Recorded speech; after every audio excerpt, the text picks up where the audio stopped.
Hello and welcome. Andy here from Twisted Narrative, and tonight, wow, we are definitely twisting the narrative. We've got Candela Obscura, but it is a very special cyberpunk edition. I have no idea whether this is going to work. I am super anxious and super excited to find out, though. So, we are going to use the new quick start rules of Candela Obscura, and we're going to throw it into the near future, and see if we can reskin it for Cyberpunk, see whether it works. Tis Candela Obscura, there is bleed and the supernatural. So, first and foremost, before we do content warnings and everything else, let us introduce our cast. So we'll start off with you, Bryan, looking the part. Thank you. I'm Bryan. You might remember me from such twisted narrative classics as Candela Obscura, um, and the Laboratories of Dr. Payne, and the Slave Revolt of Athos. Absolutely. Some classics there, and the Athis one, the Dark Sun one, we didn't record, but it was a very long time ago. But I'm kind of keen to return to Dark Sun, and maybe with Shadow Dark. Um, anyway, sorry, you got me thinking. I'm off writing another thing before I've even run this one. Stop it.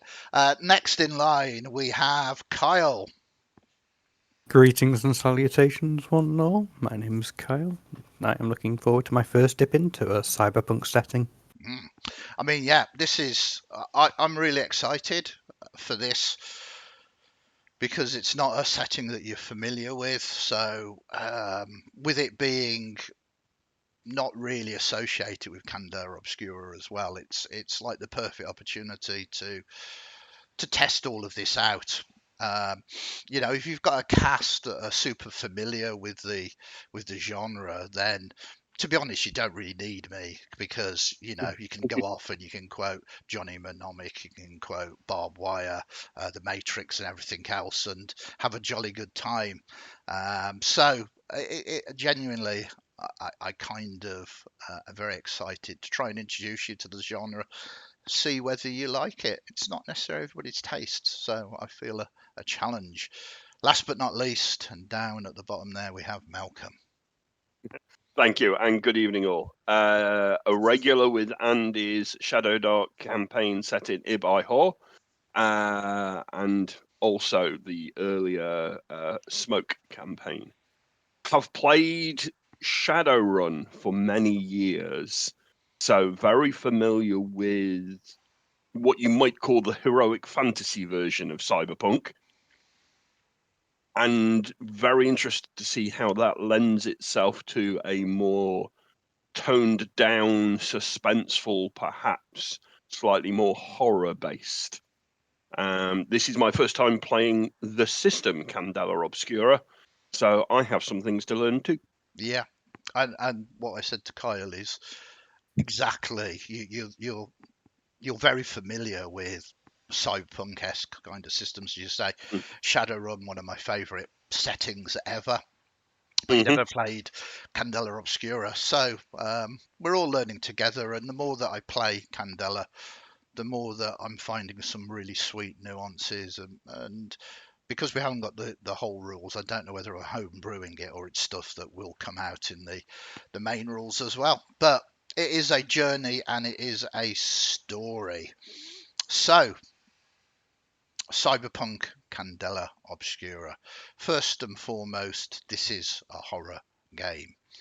It will contain mature themes, including but not limited to body horror, graphic violence, blood, death, power imbalances, sexual themes, and social injustice.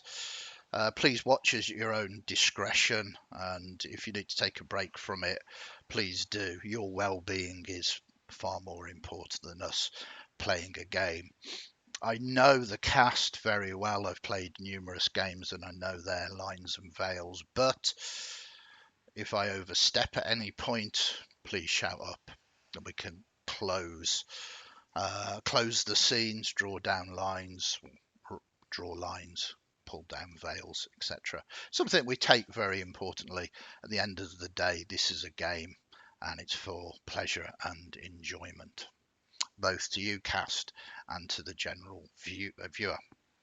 That said, well, let us find out where we are and who you'll be playing tonight. The future, near future, is a dark, grim place where the super rich lord it over everyone else. Violence is commonplace, and the general populace is expected to consume, breed, conform. But it is New Year's Eve 2088. Many of the globe's cities prepare to summon in the new year, a small opportunity to forget their troubles. One of these urban sprawls is Brit Block, a massive city ruled over by the greedy corporations and now home to more than 85% of the country's population. And this is when and where we find you, our protagonists. More or less at the same time, your internal personal devices go off, connected to your heads up display so that only you can see it. You hear a familiar bleeping. You kind of look at the text and you see this is an incoming call from your lightkeeper, the archivist. Where, Gibson, would you receive this call? It is early New Year's Eve morning, the full day ahead of you.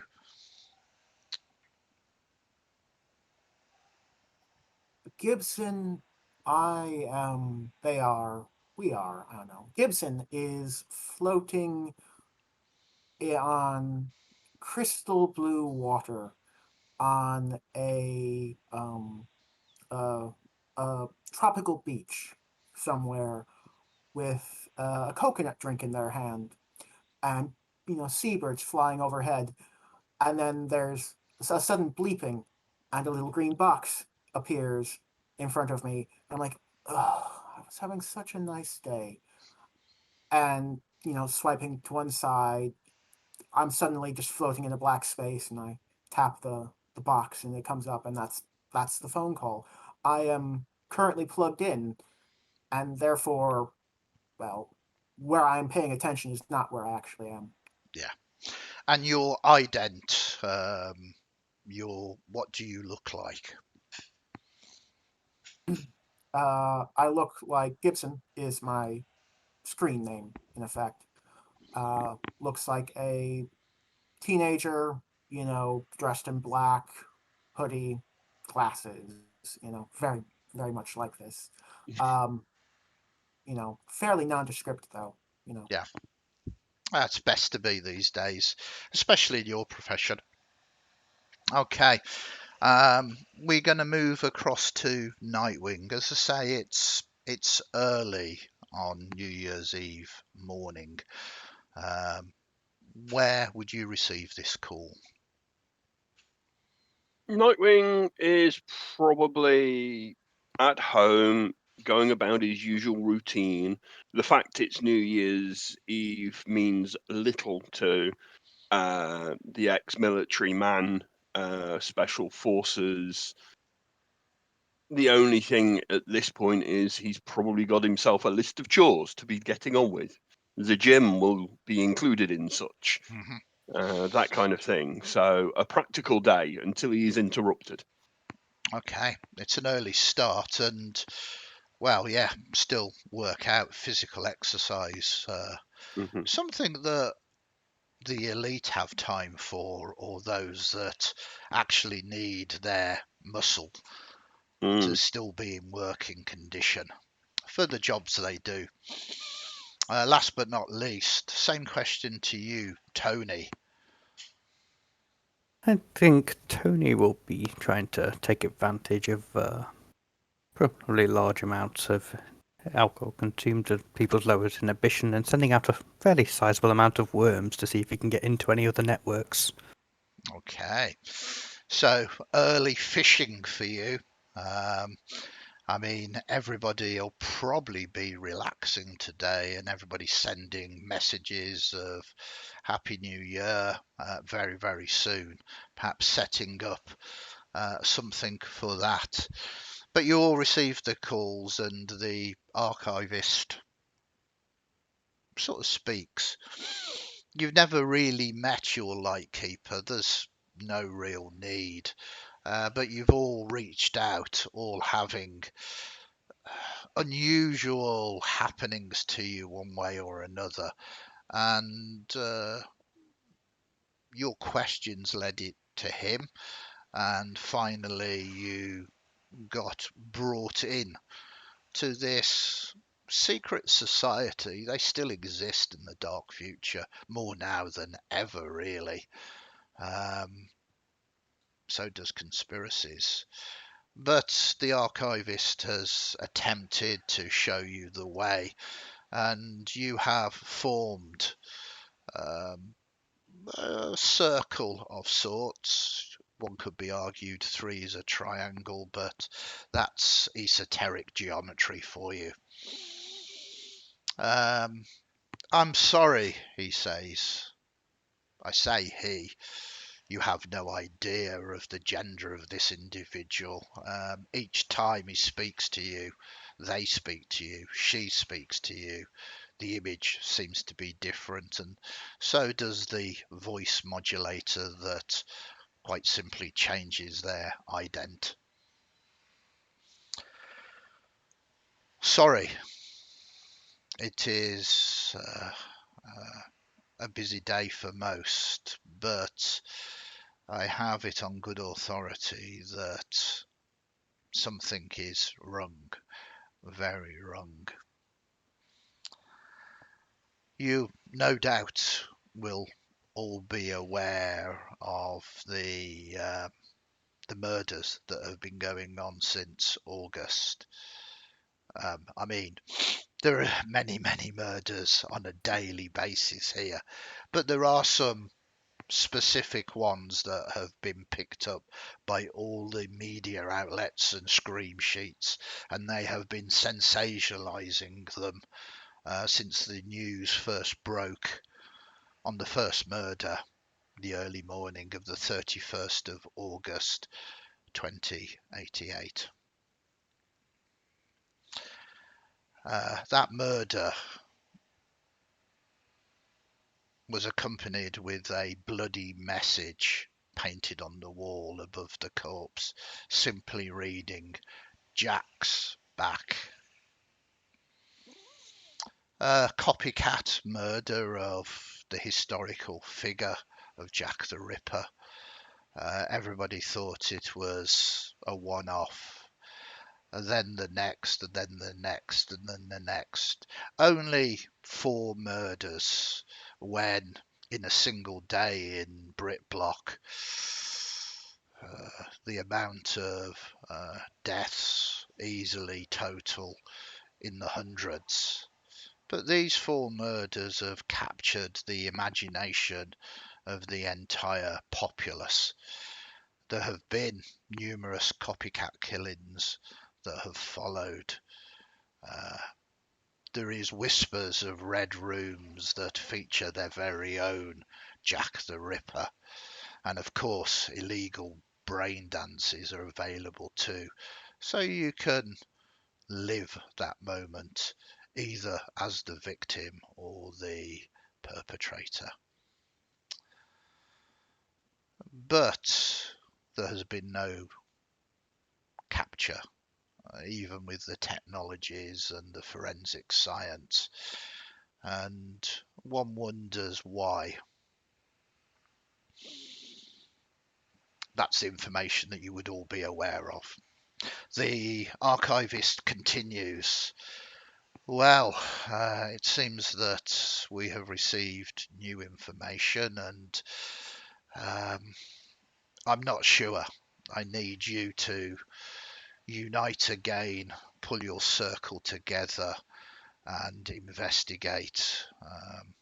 It seems that the lead detective, Detective Eric Day, has found early retirement. It seems he has been sacked from his job. You are all kind of aware of this if you've been keeping up with the Scream Sheets. The Scream Sheets, much more recently, have called him crackpot copper and all the words, a crackpot copper and conspiracy theorist, as he says there are much more to do with these murders than what is being announced, and there's a big cover-up. The archivist says Candela Obscura has received information that he has reached out to any that will listen, that he thinks something wrong is about to happen. If you are available, I would like you to gather together, go meet with him, and try and get to the bottom of this so we can all celebrate a nice New Year's Eve. Any questions?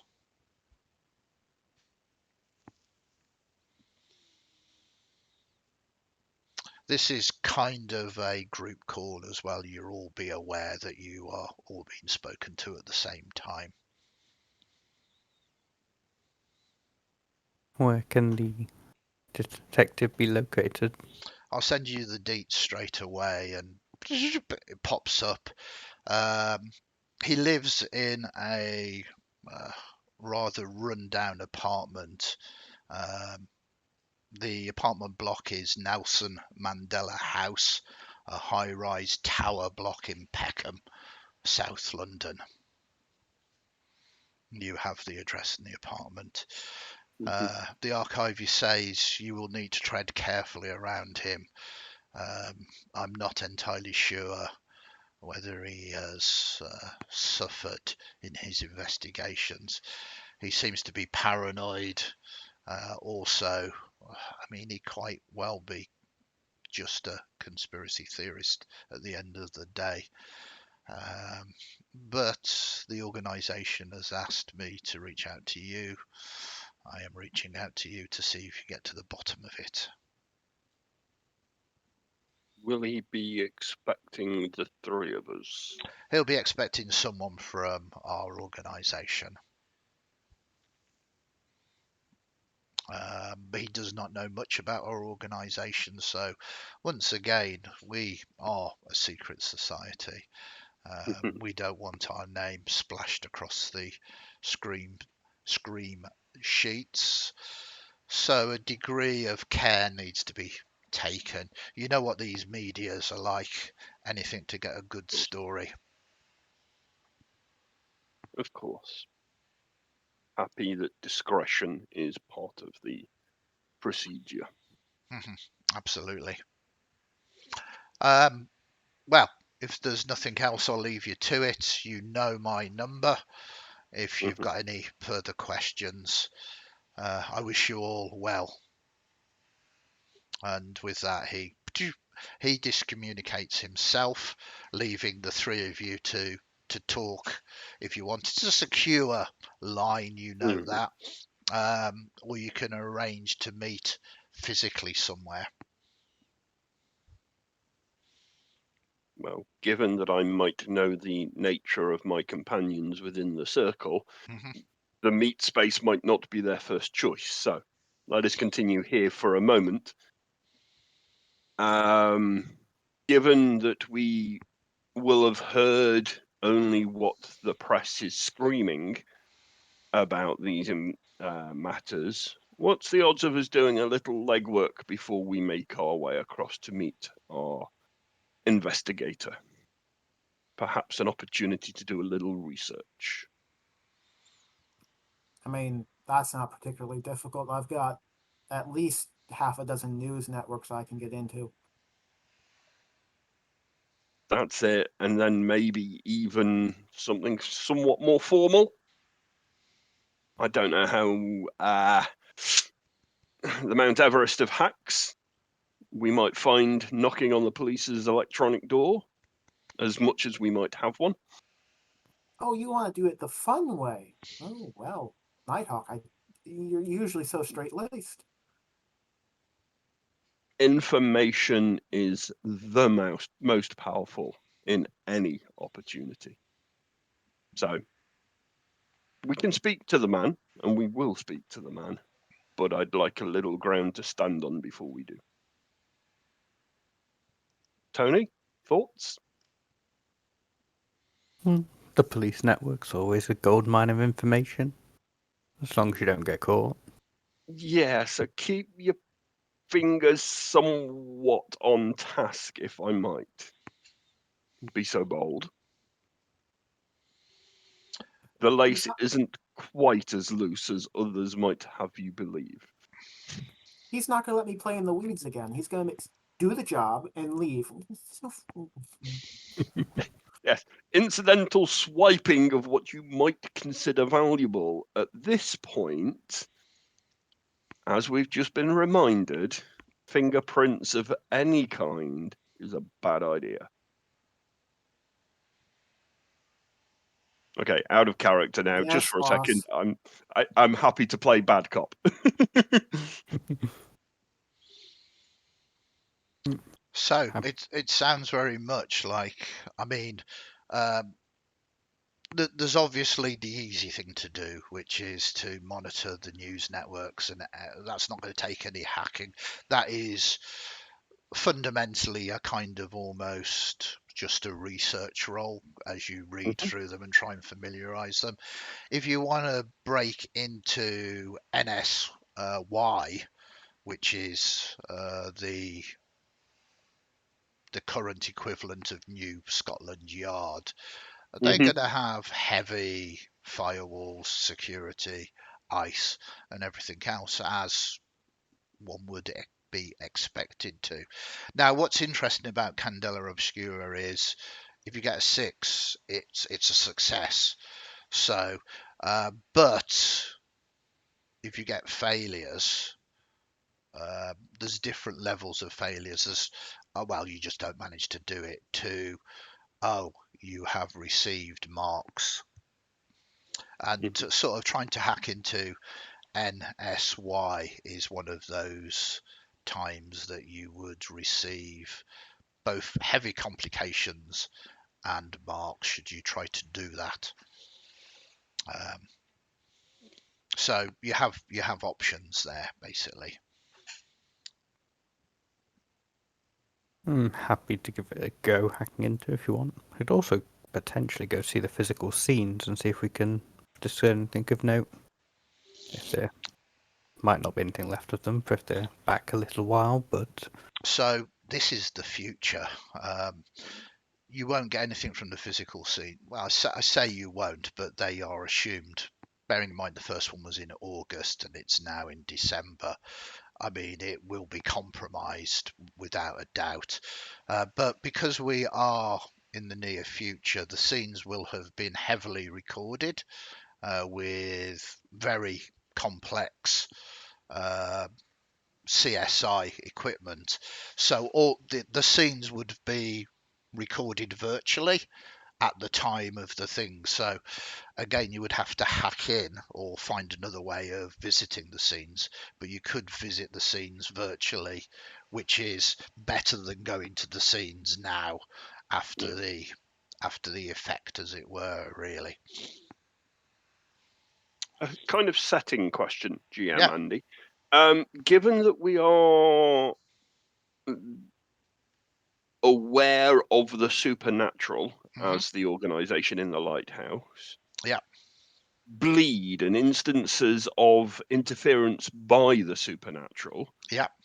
I'm guessing New Scotland Yard doesn't have a mechanic for capturing that impact. Not or would their recreation of the scene by accident create something for us? Possibly. I mean, Okay. that's an interesting question. So, because this is your first time playing Candela, Hmm. magic isn't commonplace. People don't really know No. about it. Yeah. You know, there's still folklore, there's still Yeah. stories of vampires and werewolves and all that kind of nonsense, which quite clearly doesn't exist, as well as your more traditional um, sort of, you know, various aspect of God, Yeah. etc., etc. Um, um, but bleed is most definitely a phenomena that happens, and it is the corruptive force left behind by powerful magic. So Hmm. it's not necessarily there needs to be intent with physical violence as well, Yeah. um, but um, there is a possibility that you would be able to see bleed on these recordings as well, because your Candela Obscura, so you'd be looking for that, whereas a normal CSI wouldn't be looking for that.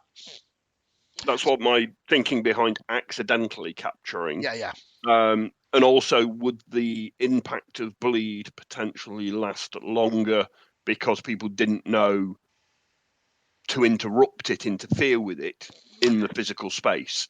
So again, if I was to visit the last known murder in this chain, given that I know what I'm potentially looking for and the experience my character had that brought him to the lighthouse, hmm I'd be yeah. wondering whether we could find confirmation or not of So, its involvement. so yes, if you go to visit, it's a very good point and very well made.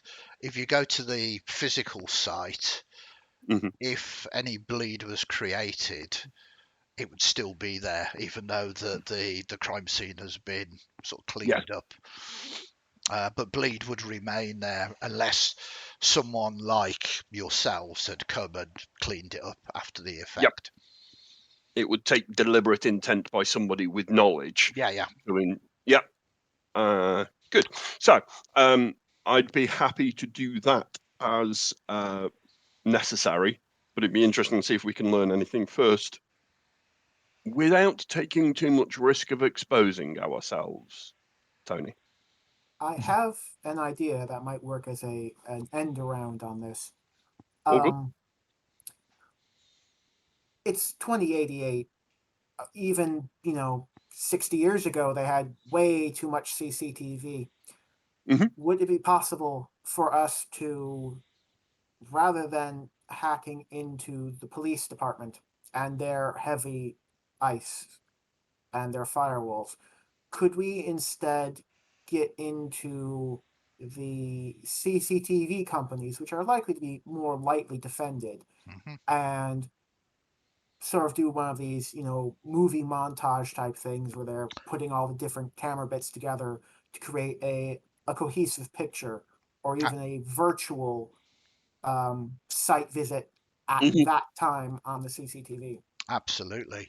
And again, you've got the same chance of being successful as you would do hacking into NSY, but the repercussions are substantially less dangerous, basically.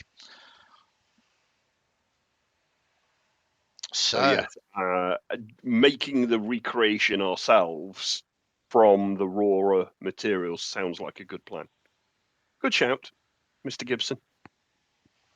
it's interesting because you have all of this technology, at your disposal. So we're going to make the first rolls, provided you're okay with this, Tony. I'm going to give you narrative agency. They've suggested maybe looking at the CCTV footage. It's fairly easy to know where the murders took place.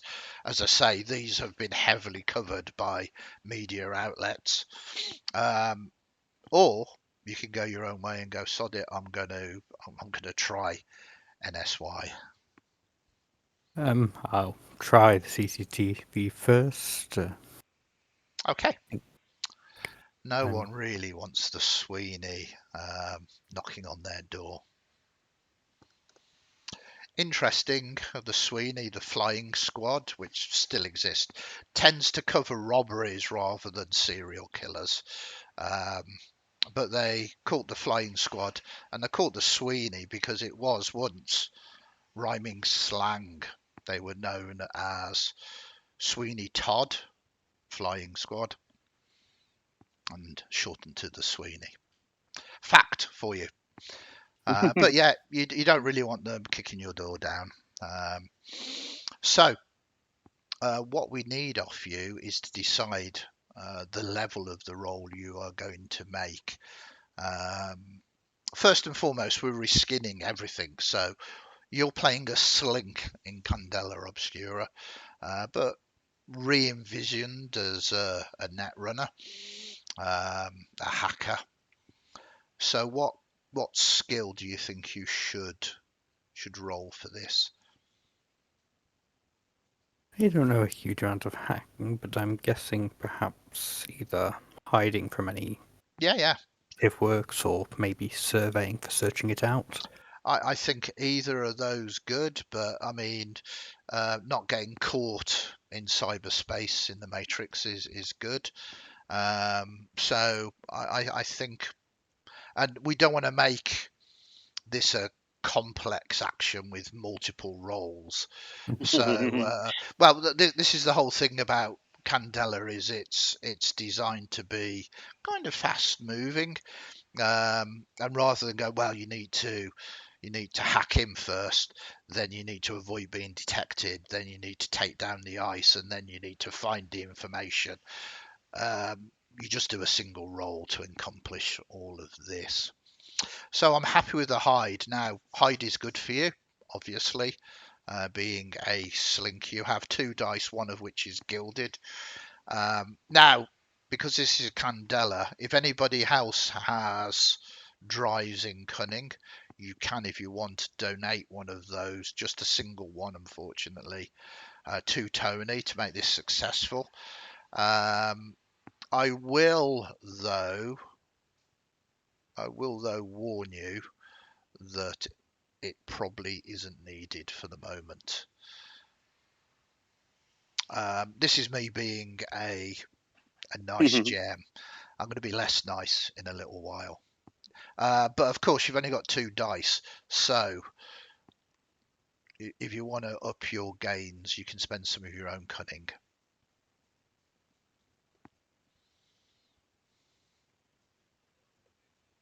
I think I'll leave it for now and roll 2 dice Yeah. then. Okay. So I'll make a blue gilded die. Ooh.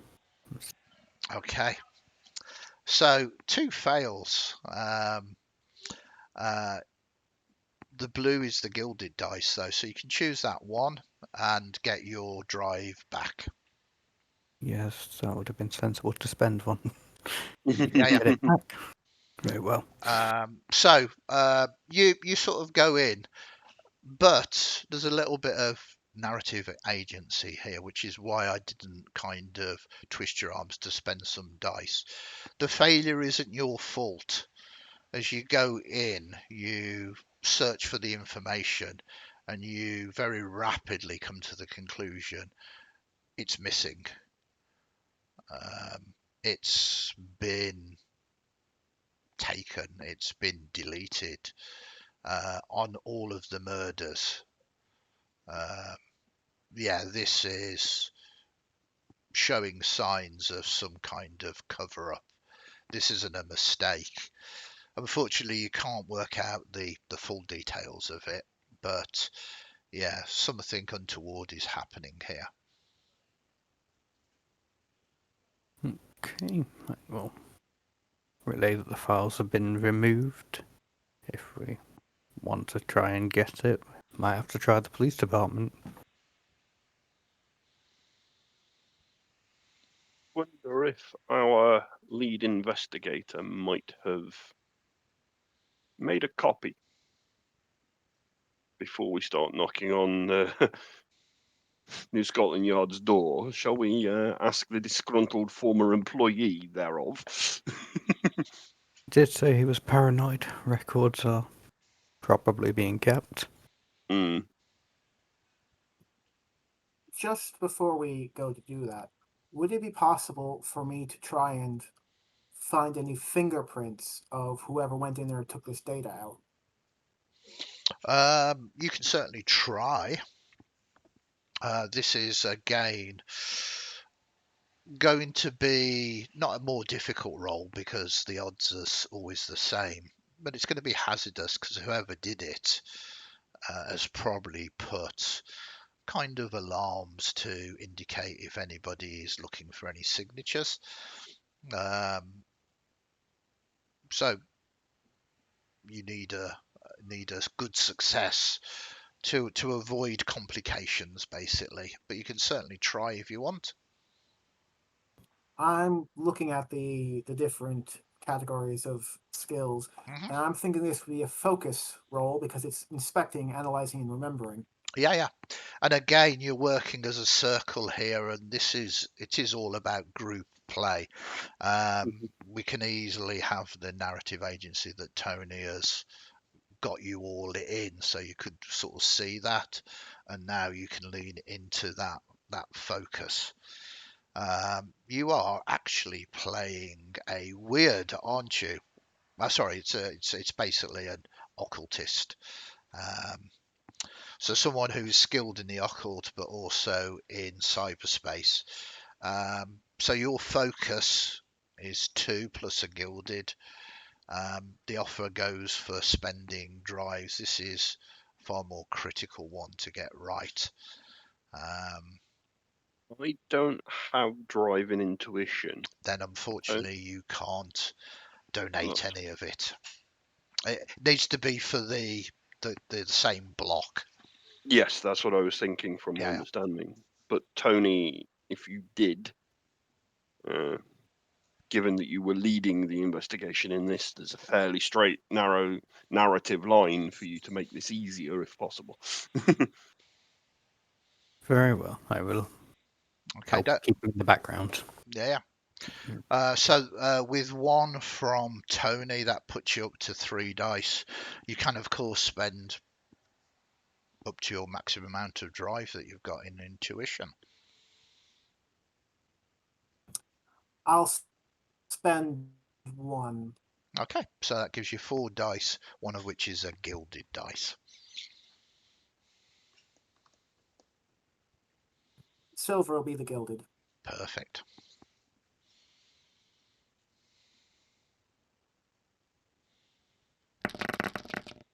Oh, you can choose the 3, which is a failure, and get a drive back, or you can choose the 6, which is a very good success. I'll take the 6. Okay. It's nigh on impossible to find out who has done this, but somehow, working together with Tony, you do manage to piece this together. And it is fragments of data, um, almost impossible, and you have to reconstruct them to actually find out. And this, even though it's a success, is going to burn you some time. It's taking you time to do this, and you don't know at the moment that you're on a clock, but you're on a clock. So I'm going to say an hour or so has passed. It's now well, it's now morning rather than late morning. It's about 9 o'clock in the morning. You got the call at about 7. Um, this has been removed by a corporation that you are all familiar with, um, who calls themselves Cipher Corp. That is cipher rather than cyber, as in the puzzle. Mhm. It deals with many different things. It's a mega corporation. This isn't a small one. Um, and it does deal with firewalls, online presences, and all of that kind of thing. Protection, cyber security, I think the word that I'm looking for. So It's a VPN gone mad. yeah, so it's certainly well within their ability, you would reckon, that this kind of corporation could easily extract this. Whether they've done it themselves or whether they've done it by request of someone else, that is another question. But without that 6, you wouldn't have uncovered that, and you would have alerted them to your presence. The 6 means that you have completely got away with it.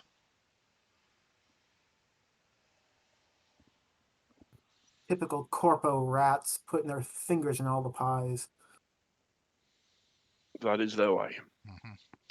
The interesting news is they do have their, in effect, HQ here in Brit Block.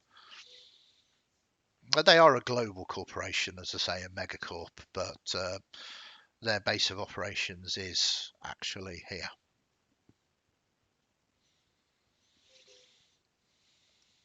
Potentially one of their employees involved, or one of their clients, I guess is the question. Maybe our friendly local police officer will be able to tell us more. So I suppose I'll have to meet you in space. I can't go alone. We know the area is a little risky. Yeah, welcome to Lower Britbrock. There's gangs. There's yeah. I'm not going to say anything about London even today, Yeah, but yeah. It's dangerous. Yeah. And that's without people hunting you. This is the future. The gun laws have completely gone out. People are carrying guns openly now throughout the city. America! And on that bombshell, therefore we decide on a place close enough to the address we've been given for the 3 of us to meet in physical space. Mhm. I can say the infrastructure of Britblock, and of particularly this smaller part of Britblock, which is or was the City of London, is pretty much the same. It has a sort of updated, not necessarily cleaner, underground system. It has overground rails as well. There are streetcars, and it is the future. The elite can afford AVs that fly as well. yeah, Nightwing is not of that proportion of society, but does have a fairly well-maintained motorcycle. Yeah. And that's his mode of transport and choice. Perfect. Even going to sort of like the dangerous areas of town. Yeah. So you arranged to meet up. Nelson Mandela House is a massive high-rise tower amongst a number of high-rise towers. There is kind of waste ground in front of it. You can meet up several streets away if you want. Peckham, excuse me, is not an up-and-coming gentrified district in 2088. It is run down. It is a place where workers live, blue collar and the like. The problem of homelessness is vast, and it is one of the areas that many of the disenfranchised individuals now live in sort of box cities. Some, the lucky ones, containers, the unlucky ones in literally cardboard. And this is the environment that you move your way through. There are vending machines, of course, everywhere now, offering you everything from energy drinks, clean underwear, to sex toys. Remember, consume, breed, conform. You all arrive together by whatever modes of transport, whether it's under your own steam or using the infrastructure that is in place. Out of curiosity, is this the first time that this circle has met in Meat Space, or have you done one or two things together previously in Meat Space as well?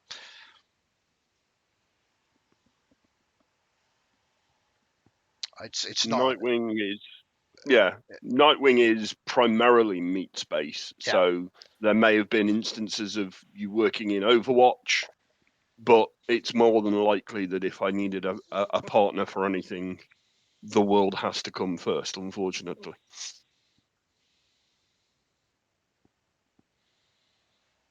There might be Gibson a isn't strong. generally a fan of meeting up, but this, it depends on how often we've worked together. Yeah, it's not a leading question. It's just a kind of backstory for your circle, really. You have met up. You can see in the distance, rising up, Nelson Mandela House, where supposedly this ex-detective has an apartment. So yeah, Gibson, for the to re-go over his sort of physical space appearance, Gibson walks up, sort of nods to Nightwing, um, black hoodie, oversized black hoodie, oversized black trousers, hoods pulled up, dark glasses on, skinny, almost underfed, skinny, teenager, blank. Well, actually, you can't even see his hair, and just looks, pale and like he's not seeing enough sunlight. Full on Mr. Robot, if anybody's seen that series, and I recommend you do if you haven't. It's most excellent. What about you, Tony? Tony's mid-30s, quite a pale man, as he doesn't tend to get out too much during the day, though does occasionally lead to a nighttime excursion. Quite similarly, wearing a hoodie and loose sort of trackies, but he prefers dark grey, as it tends to blend in with both the light and shadows a bit better for his purposes.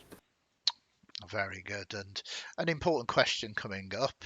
You are in an impoverished and rundown area. Violence is second nature. You're not quite sure which gangs operate here or don't operate here.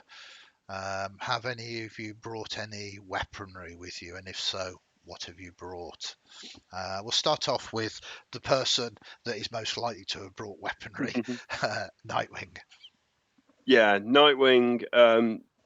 Give a bit more detail. He's probably 35, well built, male, has the kind of Henry Cavill jaw, as I say, clearly from the operations side of Special Forces military. Form fitting, heavy clothing that is both practical and mobile, and has whatever the latest version of inbuilt body armor within it. And in a sort of like concealed holster in the small of his back is a rather large hand cannon. Perfect. Mainly used for intimidation. Doesn't want to shoot unless necessary. Mhm. But yeah, given the nature of the area and understanding that I possibly have to present the physical front. And have you still got the cyber implants that you would have had when in the forces? So like ammo Yeah. counts and smart gun links, all of that kind of thing. Yes. Forgive me not knowing the setting as fully, but in the Shadowrun world, yes, Cyberlink, ammo counts, multiple ammo selection, has the tac readout in his cyber eye, Yep. has night vision if it's required. Perfect. Yeah, was kitted out as kind of like a ranger type character. for the special forces and has been places and seen shit. Yeah. No, perfect. Same question to you, Tony. I mean, you might not be physical, but have you got any weapons on you? I think Tony's not as physical, but does Trips carry around a stun baton sort of weapon in case he comes across somebody while he's out visiting. Okay, excellent. Yeah, and of course your cyberware, your electronic implants, you'll have basically a deck, which is in effect the way that you would connect to the cyberspace, and you would have inserted in there a number of sort of programs. Let's call them demons. You literally have some demons in your head that you can use to download into the various systems that you go into to aid your sort of progress there.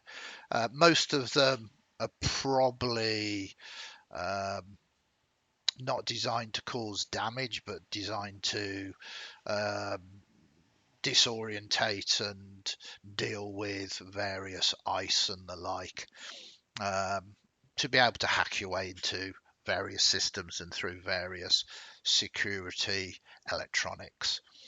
And last but not least, Gibson. I don't think I'm actually packing any physical weapons. Perfect. What about any kind of cyberware? This is why I'm not packing any physical weapons. Mhm. Yeah. Okay. Yeah, he's going to be more focused on going after people's cyberware and doing damage to them that way. Yeah. Yeah. It would be expressed through the same mechanics. Yeah. Yeah. No, absolutely. So you meet up, not for the first time, recognizing each other. It is December. It is late December. It's cold. You are in shadow here. There's the high rises all around you.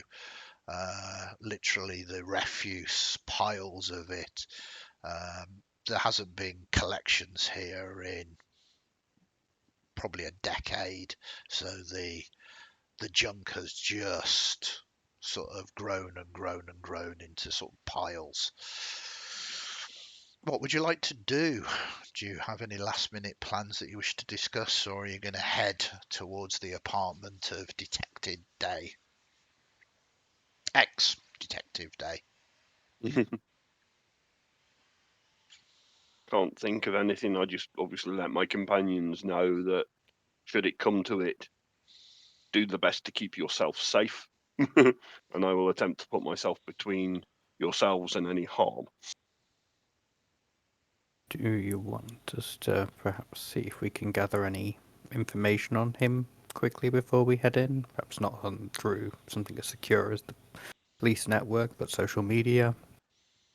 If the building itself has camera feeds, maybe there's a way of knowing whether his apartment has active running electricity. Yeah, if we can confirm he's in there, that'd be a good start. And yes, anything we can learn about him. Maybe he's behind on his rent or something like that. That would be good leverage should we need it. Okay, so what are you going to do first? That's a lot of different information. Yeah, Um, sorry. no, no, that it's not a problem. Let's break this down. So I've gave you some information already, which is the media coverage. His name is quite prominent. You're not going to need to do a roll for that. It looks pretty much like he's the fall guy for this. Um, they have blamed his uh, crackpot conspiracies to have interfered with the actual detective work. Um, um, he is basically pertaining to say uh, that this can't be a copycat killer because the murders are, apart from the locations, the murders are as identical they could possibly be, including some information that wasn't supposedly released to the general public. He believes that this is Jack the Ripper, and of course that's ridiculous, Mhm. and that is what the scream sheets are shouting out. Why he is a conspiracy theorist and a crackpot. Another division has taken it, but the reality is this is only 4 murders, and as I say, hundreds of people are murdered in Brickblock a day. So the NSY are up to their necks with gang murders and everything else, and the question is why is this detective spending so much time on these 4 murders? Yeah. So that's commonplace, and you can call that up, share that with everybody quite rapidly. The hacking into the department, the house, this high-rise tower is not going to cause major repercussions for you, but will require a roll. What is it you want to do? Another hide? Yeah, I guess it's probably easiest to stick to the same sort of hacking roll. Okay. Are you? You've got 2 dice. One. I keep calling it glamour dice, but it's not. Okay. Uh, does anybody want to contribute, or are you happy just as this being a casual, just try and see what you can get type of roll? I can contribute to hide because I do have Yeah. drive in Okay. cunning. So I'm going to So pitch 1 dice that way. yeah, remove a cunning drive from your character sheet, and that gives you 3 dice. Yeah. I'll spend one of my own as well, I think. Okay, banging up to 4. Filtered. Irregular. Oh, much better this time, 6. So it's fairly easy system to hack into. They haven't got any outside security measures. It's all kind of in-house, and to be honest, it is outdated, and you very rapidly manage to run. You've got full access to this. There are CCTV cameras and the like. You can even look into his apartment as well. You shouldn't be able to, but obviously you can. It's his own personal sort of CCTV rather than the tower blocks. He's in. Um, he's kind of pacing around, looks agitated. He's relatively old, probably early to late 50s. He is sort of overweight. He's currently smoking, and you can see with the camera that he's been partaking of some beers, early morning beers. Great sign.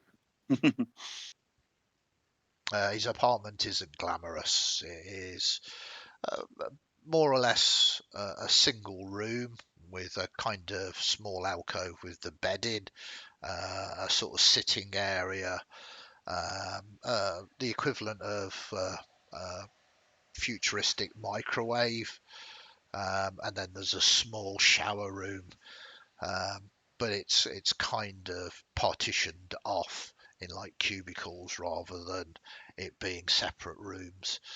This is standard in this kind of area. Not glamorous quite. The rent wouldn't be very much, but he has just lost his job, and with everything the media is saying about him, he's disgraced, and it is unlikely he's going to work again. He's probably lost his pension as well. Ooh.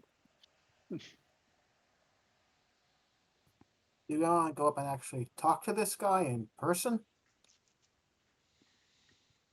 I know your preferences, Gibson. I shall be doing the talking, if that's okay. This man has served as I served. Go on then. So yes, Nightwing more than happy to make an approach to the apartment. Okay. You get in there. You already know this, Tony. It's up to you whether you wish to tell the others. The lift is out of service, and you have to go up to the 68th floor. Yep, I'll relay. Probably trying to make a point of knowing exits if we need to, given gang violence and potential unstableness of the person we're going to see. Yeah. There is graffiti in the lobby of this place. There's no concierge. There is a couple of people that are, well, they're taking drugs at the moment, sort of just underneath the stairs.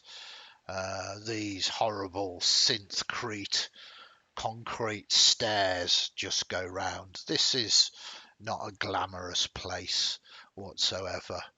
You'll certainly be getting your steps in today, all of you.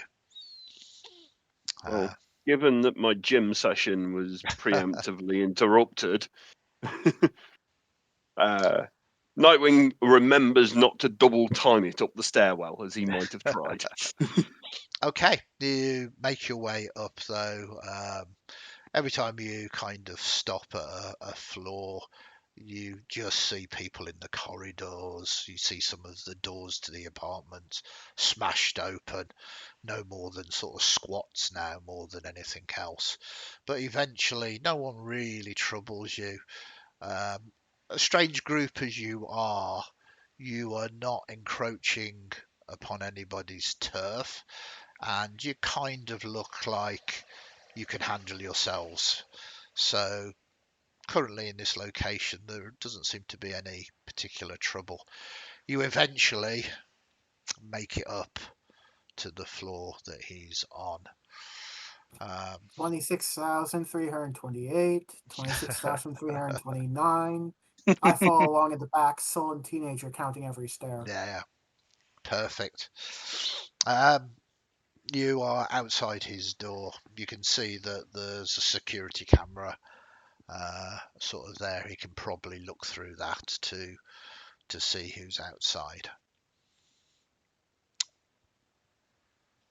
Tony or Gibson, can we get a message to our Eric Day that we're outside his door? We wish to speak to him.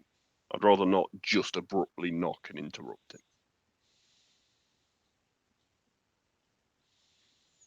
I'm guessing that's quite possible. Yeah, there's no roll needed. It's just like making a phone call as you kind of go into this this archive of numbers and whatever, and you can find his number. Some are technically X-directory or for not public, but you can easily find this. You see that he hasn't got a public listing, quite possibly because of all the very negative media coverage. But that said, your archivist might well have already gave you the number for him anyway because he's been in contact. So what do you say? Who's going to make the call to him? I guess I will say. Did he knew? Did he know he contacted Candela, but not really exactly what we are? Yeah, he basically now he's reaching out to anybody and anybody,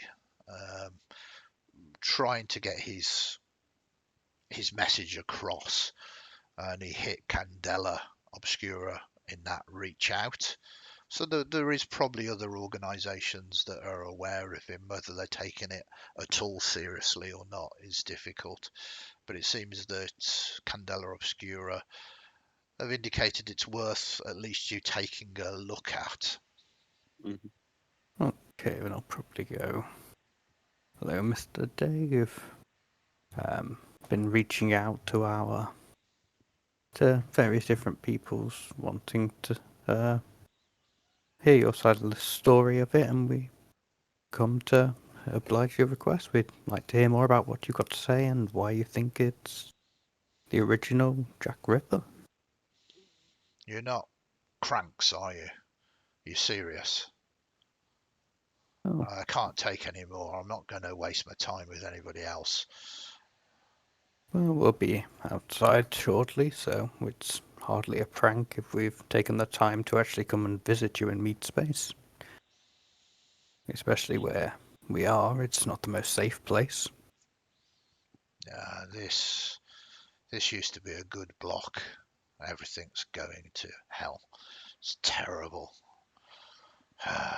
Okay, well, I'll give you some time. Thank you. You pull up outside his house, his apartment.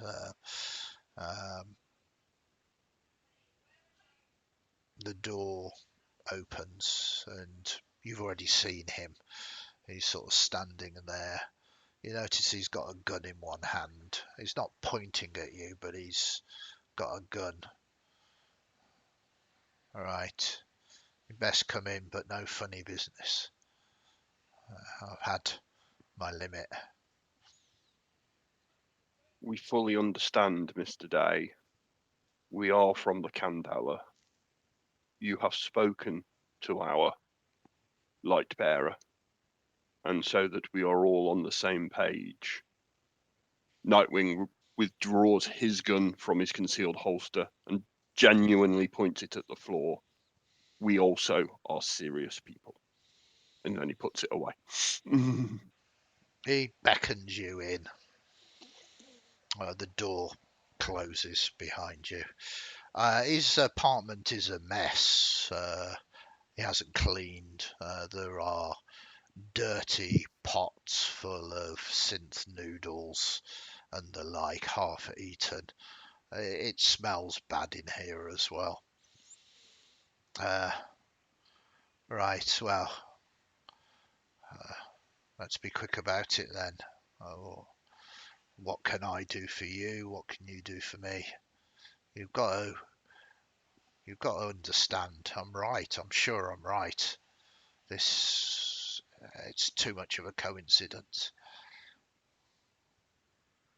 And I think at this point, Nightwing would want to talk about an experience that he and his unit had as a way of building trust and camaraderie with somebody who has served and continues to serve if he had the choice. It's coming up to a year since he was invited to the Nightwing himself was invited into the Candela, and he wants to give that moment of field experience as a way of sharing trust with this ex-cop, and a way of genuinely trying to build a rapport with him. So I don't know whether there's a need for a role in here anyway, but it's that kind of genuine behavior he's trying to It's good. emulate. It's not going to antagonize him. Mm-hmm. But if you want it to have the weight of an effect, then a role will be needed. But this is a cooperative game. So Yeah. whilst you have said you want to do that and that is your intent, provided your two associates are also helping you with this, I will allow any one of you make a sway roll Yeah. and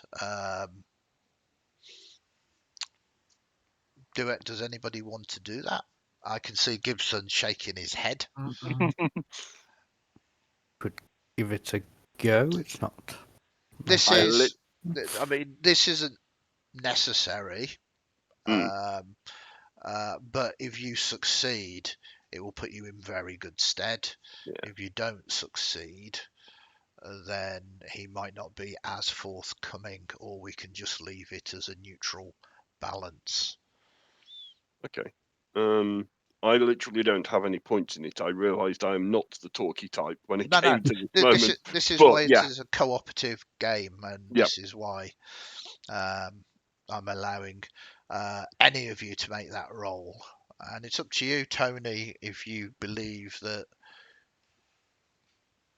I can give it. I will give it a go. Does Yeah. anybody want to assist with it? I'm certainly going to be able to give you a drive from that support. Yeah. So that's good. So you as a slink has one in sway. It's not gilded. You have another one from Nightwing. But you do have quite a lot in your cunning. Well, spend another and go down to 2 and have 3 dice. Okay. Nice. So a success with a repercussion, which is good. Okay. I'm not going to say what the repercussion is, but he does calm down. He puts the gun down. He puts his hands in his heads and he says, so there are strange things out there. I know. There's something in me that, now I'm not saying he's a ghost, but someone has done something to, I don't know. Uh, I'm not technically minded, but what happens if it's an AI, or that has been programmed or trained to act in a certain way, or what if it's someone that has um, done a lot of research into it and is most definitely a copycat and is promoting all of these other I don't know. um, I just know there's more to it. These 4 murders, they are heavily connected, and the only thing that is different about them is the locations. The locations were not identical. They were all joy toys. Now, you're all aware that the word joy toy means sex worker. Um, and I don't know. But then, on top of that, they started calling me mad, just crackpot and everything else. And there was an active effort to get rid of me, to hinder my investigations. It seems the closer I got, the more they put things in my way. You must believe me. I think Nightwing definitely wants to reassure him that his own experiences are that there is more than what people genuinely understand. And the fact that the Candela Obscura recognized his broadcasting of his concerns says that it's less likely to be the technological side of things and more to be the unnatural side of things. Is there any chance that there's an influence of the bleed here in the apartment I or was just on? about to ask. Yeah. Great minds. Okay. Well, we're going to One need of to. the items of gear on my sheet says bleed detector. Yeah. Well, let's just come to that. So, Okay. gear in Candela Obscura, you don't say what you start with. You can choose up to 3 of those items that is on there. So, for instance, if you did want body armor, you would have to choose that as your item. Okay. If you did want weapons, you would have to choose that as an item as well. Yep. But you don't have to choose them until you need them. And now, your companion Gibson is a weird and might be able to reach out with their senses and detect it without you choosing a bleed detector as an item. So it is up to you. Again, it's a cooperative game. Yep. For you to tell me how you wish to try and start sensing some of these things. How does our detective look in terms of his psychology? Is he looking still agitated, or is he quite calm now? With your with your success, but with communications, he's calmed down. It's like, psychologically speaking, the very first time people have started to believe what he's saying and shown an interest in sort of progressing that investigation. So he has calmed down, absolutely. I'll walk over, and again, there's this fairly short, skinny teenager, and the contrast between himself and the detective could not be more different. And he sort of looks up to the detective and goes, "I can sense strange sort of flow of energies and in the world, and whoop, hold on, and um, but I'd like to take a look at you and see if you've been affected by this energies. But I need you to stay calm and not freak out on me, man." He sort of nods, not really understanding. You very much, all three of you, get the impression he's not really au fait with the bleed or anything else, which is useful. He kind of nods and says, "Well, yeah, do your thing."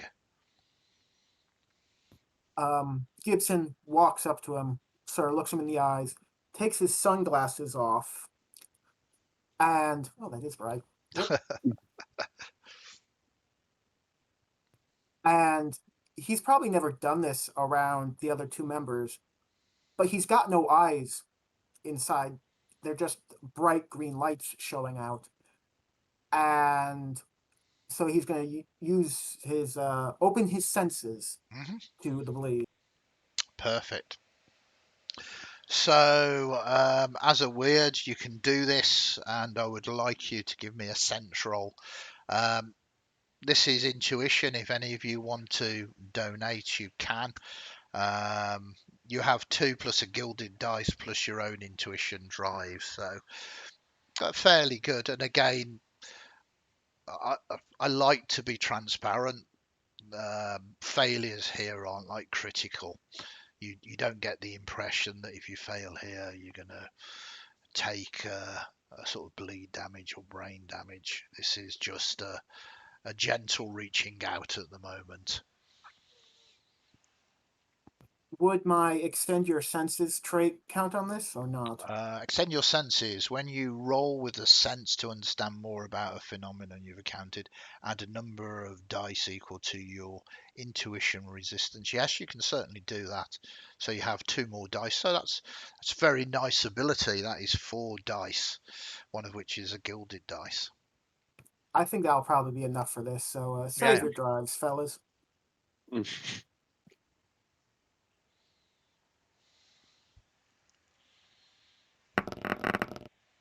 Okay. Well, those Not so much. words. It is a failure. So you can use your gilded dice to get an intuition back if you want. If you've spent any I intuition, might that as is. well. I think Yeah, yeah. I think mean, I did. it doesn't matter whether you get a 3 or a 1, basically. So you kind of reach out and you can't be certain. You think there might be a souse on a very faint residue, but you can't really detect it at all, really. Um, I mean, he certainly doesn't. He's never been close to catching the Ripper. There's never been a sort of chase scene or anything else. So he has been to the scenes of the crime, though. He could have picked something up there, but it's not really how bleed sort of works, really. So Yeah, yeah, sorry. Gibson very quickly puts his sunglasses back on. And he just looks over at the other two and just shakes his head, goes, "Yeah, it's not him." And then I guess on the back of getting that confirmation, our only other gambit to perhaps get more information out of Eric is we know that there's been interference with the footage of the crime scenes. So I think Nightwing's going to start talking to him about that and whether he kept any materials himself. We accept and acknowledge that your investigation was compromised and interfered with at some level. We haven't asked the police archives yet because we think that's fractionally more dangerous, but at least the raw footage has been withdrawn. And I might see if he says if any particular corp was involved and see if we can get something a bit more from him. He says, as soon as I realised I was being hampered, I started, making sure there were copies. In fact, because you've done that social thing now and put him at ease, he says, if we can keep this just between ourselves, I've got a makeshift operations room in a secure lockup close to here where I have been working still upon it. I genuinely believe I'm right, and it's why I'm still reaching out, why I'm still trying to keep the faith, as it were. We also believe you could be right. You might not know exactly what you're right about, but we would happily share in your confidence, in both uses of the word, and support your investigation. So He says it's secure. I mean, we can go. It's not far. It's just yeah. under the arches. There's a railway, and he kind of points out of this grimy window down at Peckham Rice Station, and he says, "I've got a secure lockup down there. It's got all of my findings and work in there, and you're welcome to take a look. There's a few data shards as well." Yeah. Well, take a moment to freshen up, put your mind in order, and let us get on with this. He puts on a dirty rain mac and a shirt over his vest, and sort of puts the gun sort of behind him, and he says, I'm done. Lights up another cigarette. Okay, very well for the now. He sort of goes and says, yeah, they ain't fixed that lift yet. I suppose going down is better than going up. We start hearing Gibson count backwards as he goes downstairs. Uh, Yes, actually. so you make your way down towards Peckham Rice Station. You go past, again, numerous vending machines, but there's a number of other sort of businesses that seem to be still making some eddies, as it were, really. There's Rye Ink, which is a tattoo shop. Divine Destiny, a sort of hair salon type place. There's a martial arts school that seems to be particularly practicing Krav Maga. There's Khan's Bargain Limited, quite a large department store selling all sorts of things, all of which these places are run down and have people hanging outside. You eventually descend under the arches, these railway arches, perhaps the lowest place you could go to in Brit City. The sound of the trains moving sort of over you, sort of echoing through this dark place. It's dank, graffiti everywhere, people abusing drugs and homelessness. Eyes watch you from every dark place. As you get closer to his secure lockup, you begin to realise it perhaps isn't as secure as he thought. The door is partially open, and there is signs of kind of maybe flashlights inside. There's sort of lights moving around. He sees it as well and says, "What the f? Um, I've got." He kind of taps his forehead. I've got good cameras. I've got a goddamn security turret in there. So these are professionals and know what they're doing. Do not do anything reckless. And I also kind of make that audible enough for my companions. But everything I've worked for, everything is in there. Then let me go retrieve it. I could try to take the turret back and activate it. That sounds like a plan. Okay, yeah, it's a good news. A little factoid is that in the very early editions of Cyberpunk, there wasn't wireless. You had to jack Yeah. in. It's ridiculous. I know it sounds ridiculous, but you used to have to go jack in. It was super cool, but no one could actually believe that things could wirelessly connect, which we all take. I'm so old. I am so old. But yes, you can easily wirelessly attempt to seize control of this. Again, though, this is dangerous. Not because, well, the security turret itself is indeed a danger, but someone who has already hacked it has control of it. So you are now battling against them in cyberspace. But it's a very cool thing to do. So, what kind of roll would you like to make? Is this going to be another hide roll? Moving in? I think so. Keeping to the same, try and get as far in and wrest control from it, sort of a surprise. Yeah. See, hiding here isn't just hiding. For those viewers that are watching, in Candela Obscura, hide covers things like sneaking, distracting, and sleight of hand, which I think is really good mechanic for what you're trying to do. I'm certainly not just giving you your best attributes to do it. So you've got 2 dice plus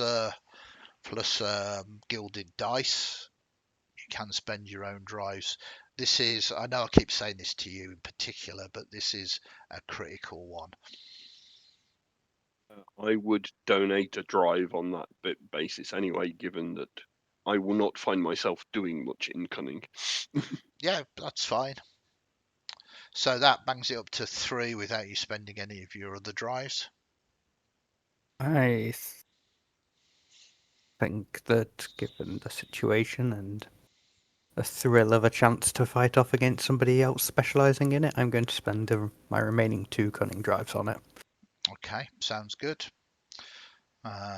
So you need just a 6 for it to be a completely good success.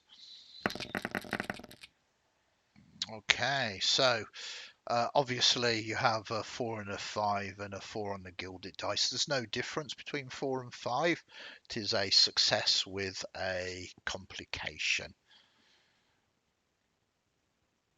So in that case, I'll pick a gilded die to Yeah. appeasement. It makes it, but it's a success.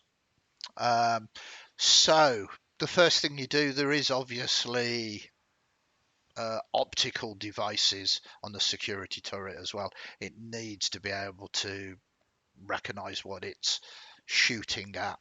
So you first patch into that, and you can see that this place underneath the arches is there's a large board with various photographs and various sort of printouts and sort of string sort of correlating, and there's a map of this part of Brit Block as well.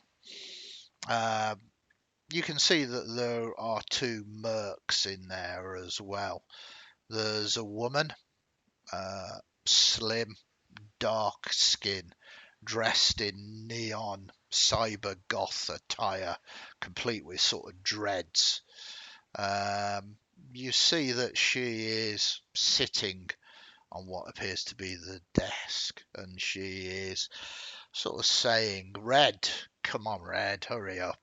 And they seem to be working on a safe at the moment, or rather, this Red is working on a safe. Red is a hulking figure.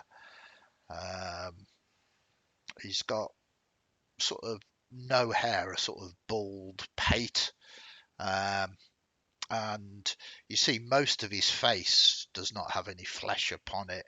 It is an array of different sort of red implants and optical devices. Quite obviously, he is a net runner. The cyberware he's packing is expensive. These are no street thugs, no normal shadow runners. And he's saying, "Miss, uh, it's it's not easy. Uh, he might be a obsolete police detective, but he spent a lot of eddies on this security. This is good stuff. This safe, protected with anti-tamper malware. Just give us a time. We're not going to be. We've got all the time that we want." You can hear this audio through the turret as well, and you can patch it through to the others. The woman says, "Well, we don't get paid if we don't do the job. That's the way it is. What would you like to do?" You have the security turret activated. Shall I tell it to open fire? Take the big guy out would be my first thought. Yep, he is the one working on the safe, I guess. Okay.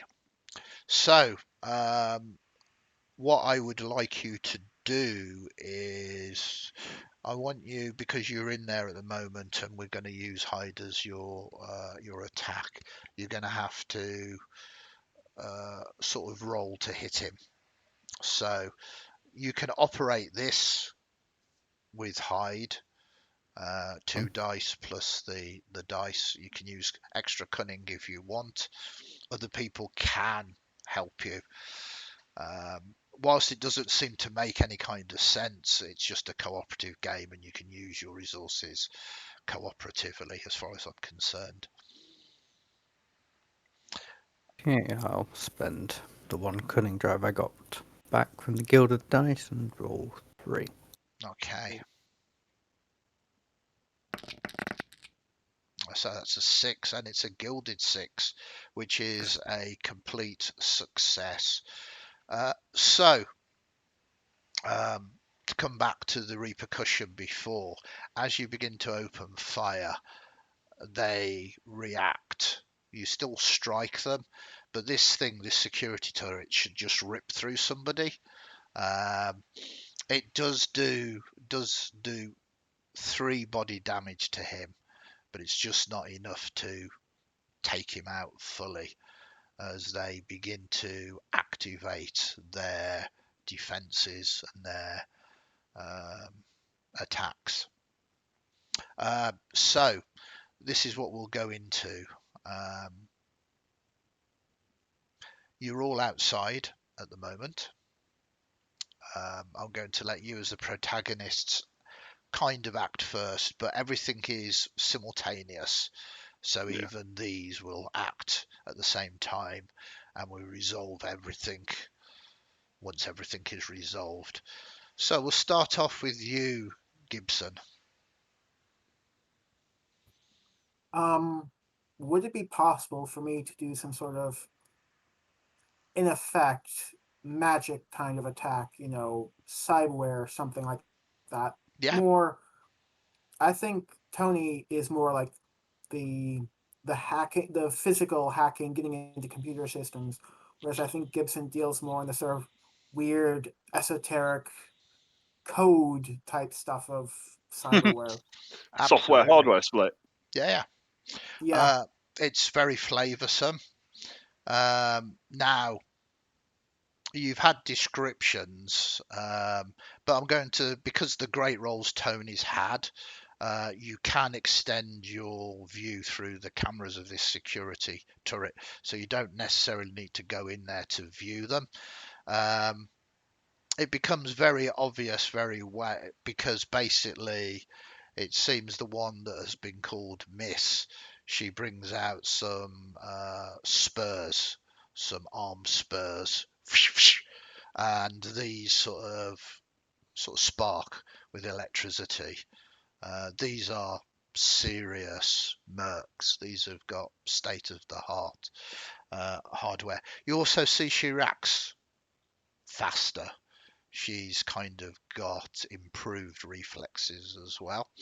The other one is very much a hacker, and will probably be trying to do what you're about to try and do. So you can choose either of those two targets. They've both got heavy cyberware upon them. my initial expectation was to go after her because I figured, oh, the big bulky guy will be the muscle and the woman will be the tech. But you've subverted our expectations, so I'm going to go after the guy. Yeah, I mean, just look above me. It says twisted narrative, and nothing is ever as it seems. So yeah, so you're going to go after him. Oh, sorry, yeah. Yeah, Okay. This is probably sensible because he's the one that can probably seize control of the turret back. So you reach out. Again, everything is wireless. You seek out trying to attack his cyberware. What skill are you wanting to use this as a weird? I'm more than happy for it to be sense or focus. Both of those seem to be appropriate. I think sense here because it has the keyword of channel, and I'm sort Yeah. of trying to channel into them. I don't. Would extend your senses work here, or is that pushing my luck?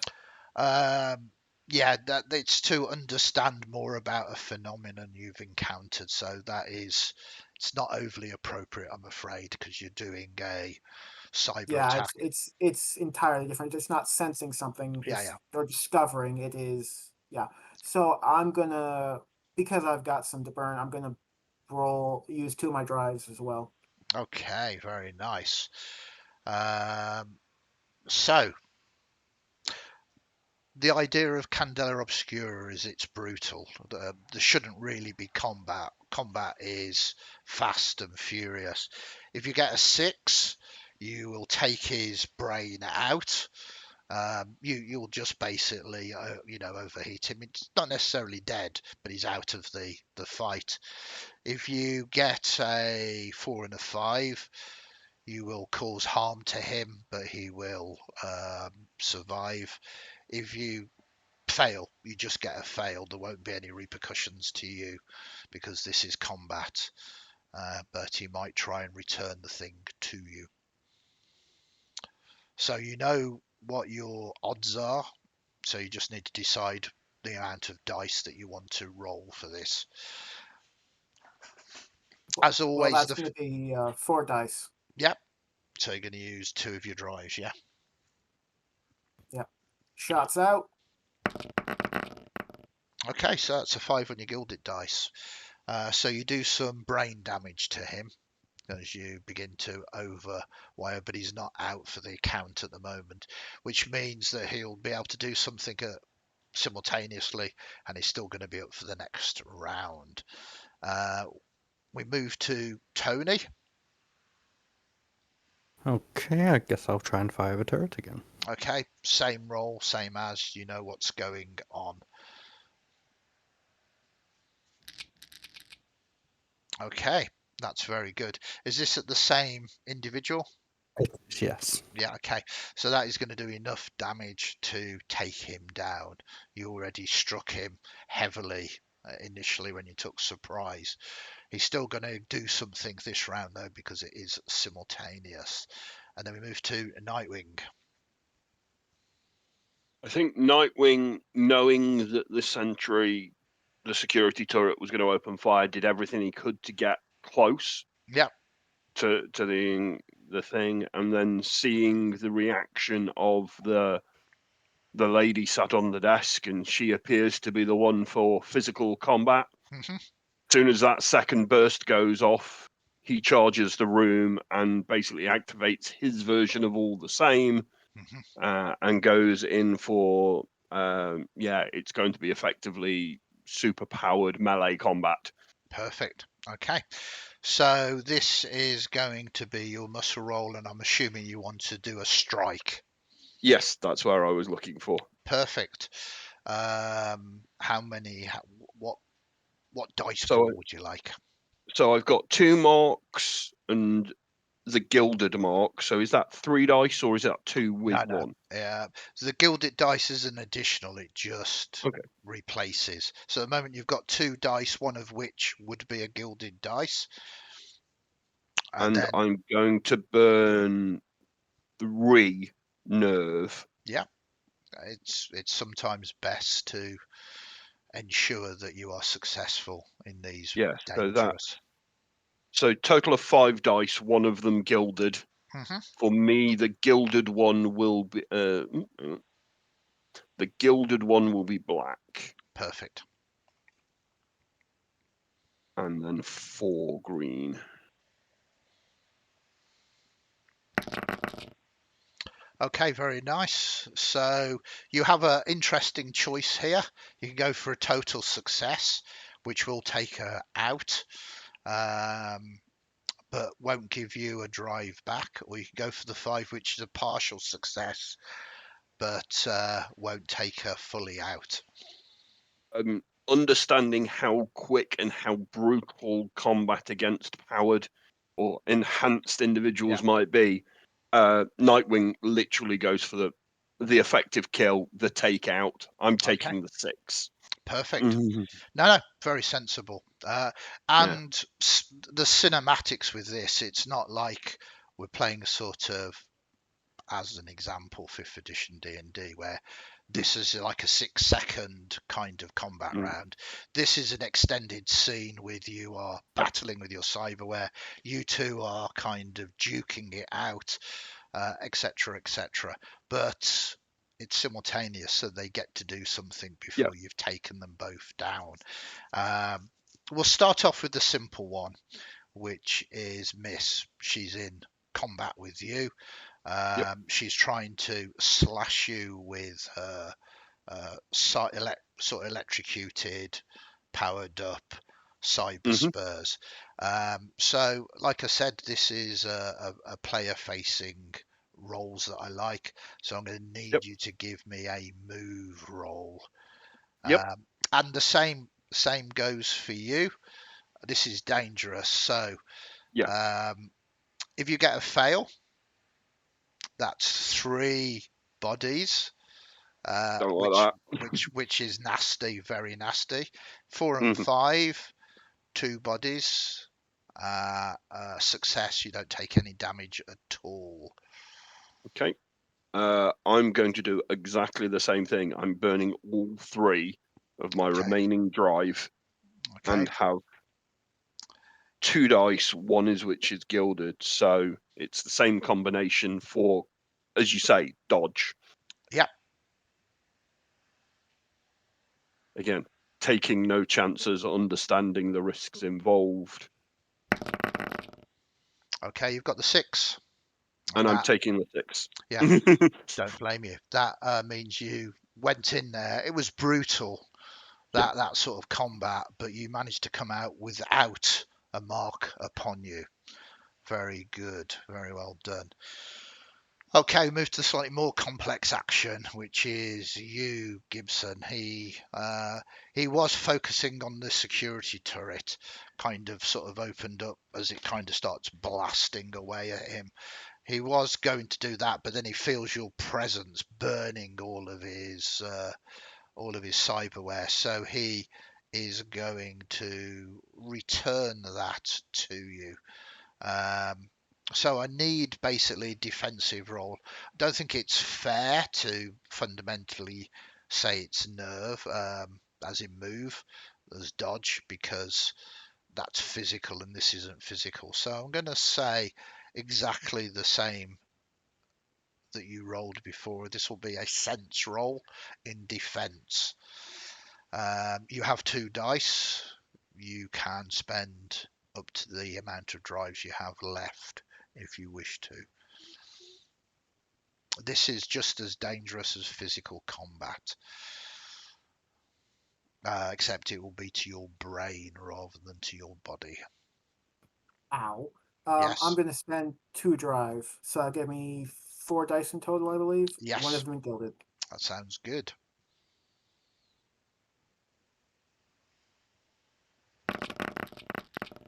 You've got the 6. Well done. I mean, you might want to take the 4, take 2 strikes to your brain and get a drive back. Nah, got some to spare. Absolutely. So security turret blazing thanks to Tony, attacking the red. Miss in hand-to-hand combat with Nightwing. There's a frantic few moments where literally life and death was on the line. You, Circle, are successful, proving yourselves as you have managed to secure this not so safe house. Detective Day, ex-Detective Day, says, "Wow, you are indeed professionals. I mean, uh, that was something." Your message has been taken seriously. Unfortunately, it appears that other people that have heard it also take it seriously. And let's see if they've done any damage. You sort of go in there, and he kind of looks around. It is like a typical railway arch kind of safe house. There's a sort of, not dust cover, but I suppose it is a dust cover that's over what appears to be an old battered, automobile. As I say, there's this conspiracy wall with all these kind of pieces of string, very analog. And he kind of looks at the safe, and they haven't broken into there yet, so the data shards are complete. He very rapidly begins to show you all of his investigations. Of course, there might be things that you wish to do before he does that, so he takes a moment to compose himself, starts gathering all the information whilst you can, as a group, do whatever you need to do. Gibson is going to go over to the 2 mercenaries Mhm. and make sure that they are completely offline, because he is aware that there can be automated calls and triggers and alarms that can go off, and we don't want any of their friends showing up. And then when that's done, he's going to make a phone call to our friends to come and collect these 2, because cyberware is a resource and Yeah. it can be recycled. Absolutely, and you begin to look at them, and indeed they have trauma team, um, sort of responses for when they go down and everything else, and you very rapidly, you know what you're doing, which is exactly, and I'm not going to penalize you for that, but it's a nice bit of flavor, especially as you have stated that's your attention, as you basically sort of iron box them. You in effect put them into a Faraday cage so that their communications cannot go out. simple enough to do. I do want you, Gibson, to give me. This again is a focus roll, but others can communicate to it if you want. This isn't a high threat one, but it will give you more information should you need it. Well, I've got can't. 2 in a gilded, so does anyone want to contribute anything? Go on, then. I can have my last one. No, I've got them to spare, so I'll keep that last one in case you need it. I'll burn a drive for this, so that'll give me 3 dice in total. Yep, sounds good.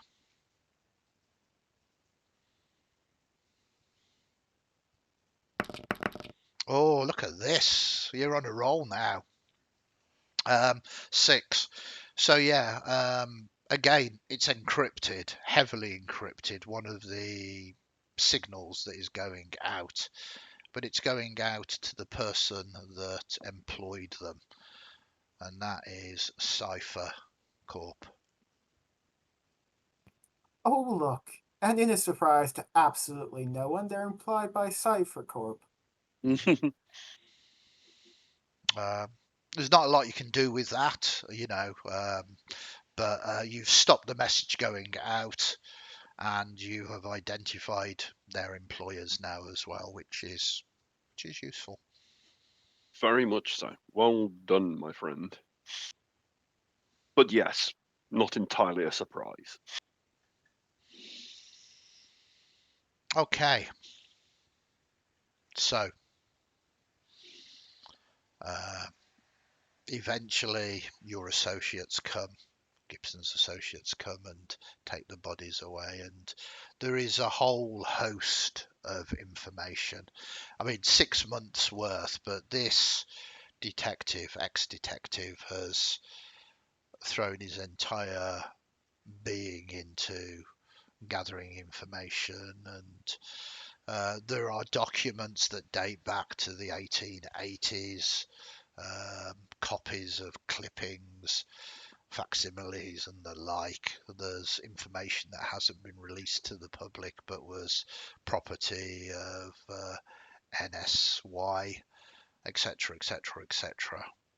And it's going to take you time to analyze this and put it all together, and we will say that time has moved on with all of this. It is perhaps now maybe about 1 o'clock, an hour after midday.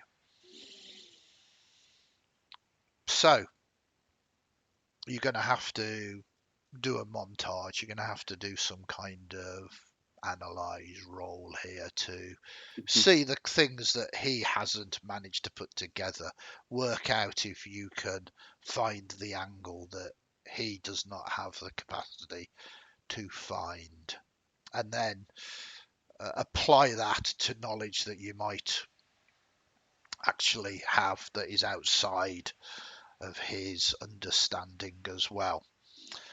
So take a moment, talk about it out of character or in character, however you wish, and decide. I'm only going to want one roll again. This is this is kind of a hit or miss sort of game, but it doesn't drag down into the complexities of making hundreds of individual rolls. How does the data crystals work? Do you sort of see the area and sort of full video capture? And So the data shards you sort of push into your cyberware, and then you can call them up visually. So it's basically like a data stick that you put into a laptop, except you plug it into yourself. could I use the scout ability of my class to analyze the area? That sounds amazing. I will say to anybody that is still watching, thank you for staying with us. We've reskinned it, but we're playing fast and loose here because I think this system is flexible enough to allow that to actually happen. So the scout ability say, if you have time to observe a location, you can spend 1 cunning to ask a question. I think that is totally applicable here. And obviously, all of the things that you were going to try and break into NSY are actually here. He's taken recordings of the crime scenes and everything else. So you have a glut of information. What is it that you wish to ask? I would like to converse about this, but I Yeah, think have an in character or out of character discussion. the best sort of question would be, what do we notice here that others might not? To sort of the link to keep them all together. Try and And if we think about what our actual aim as the Candela Obscura might be, if there is something here, how do we stop it happening again? How do we take this threat away? If there is GM setting question, is it the bleed is like creatures coming over?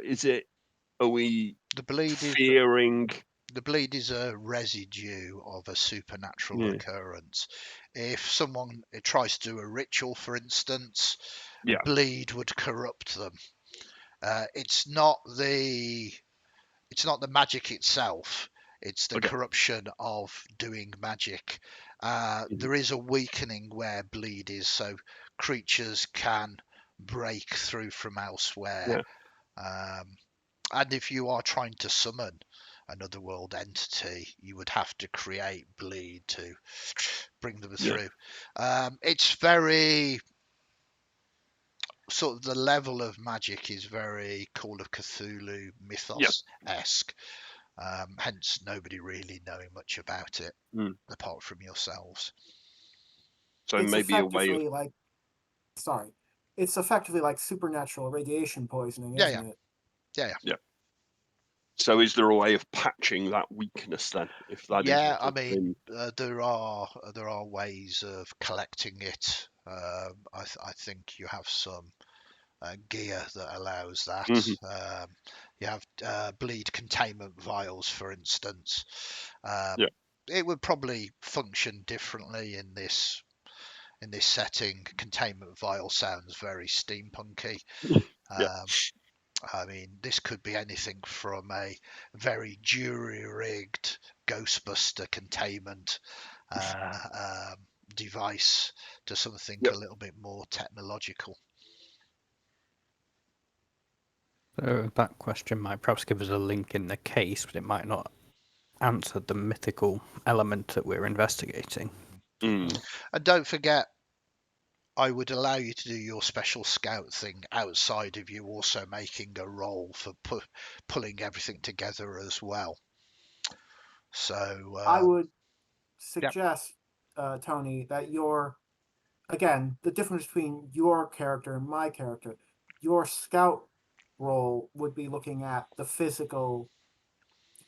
nuts and bolts of the crime, whereas I could probably make a good case for possibly a second role if necessary for sensing any bleed that was in the area, because that's what I do. Okay, then I guess we'll stick with what do we notice here that others might not.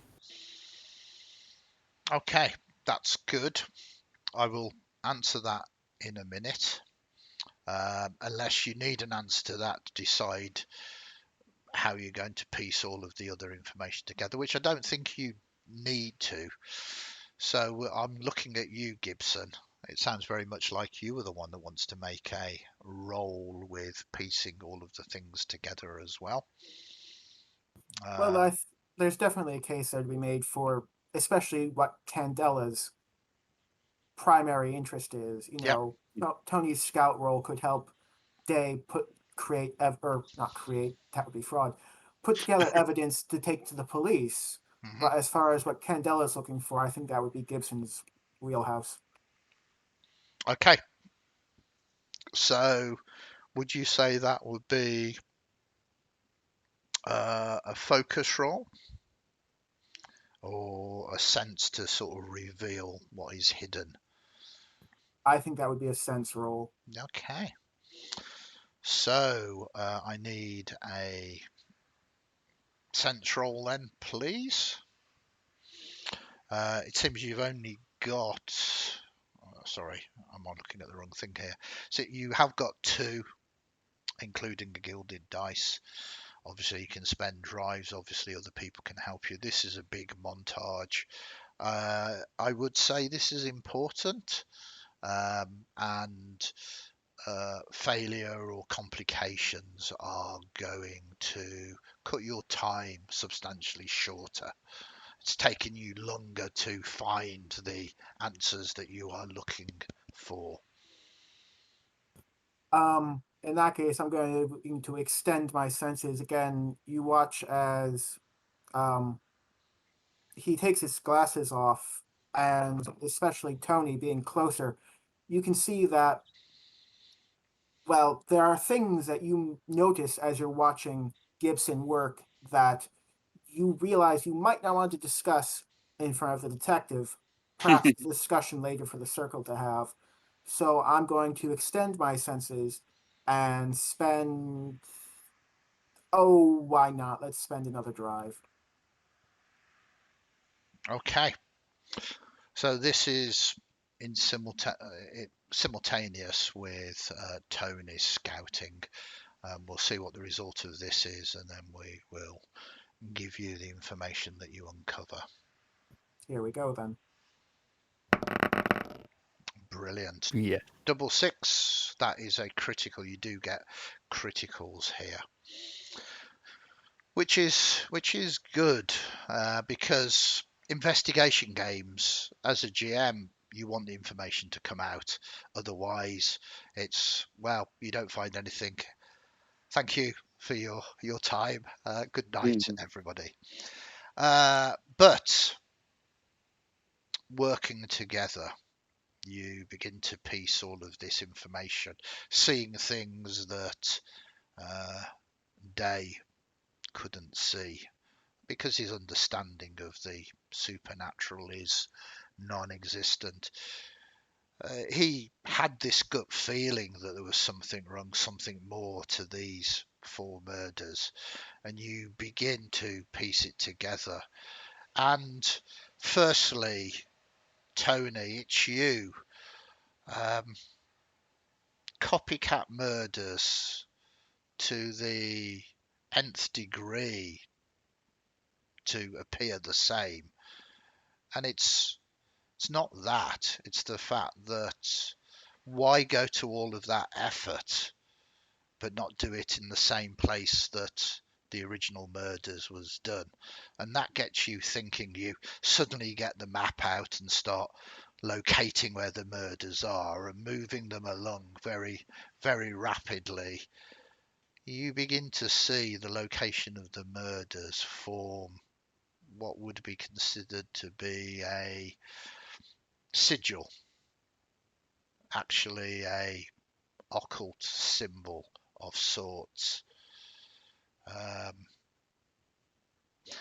Then piecing them all together, yes, this is indeed, every murder was part of the same ritual, and the ritual is building. The ritual is building.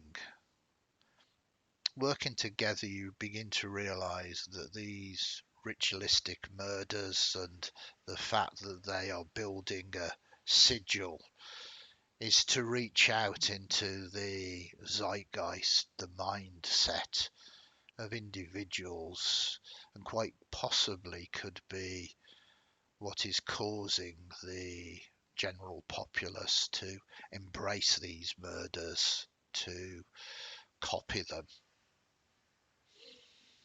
But for what purpose?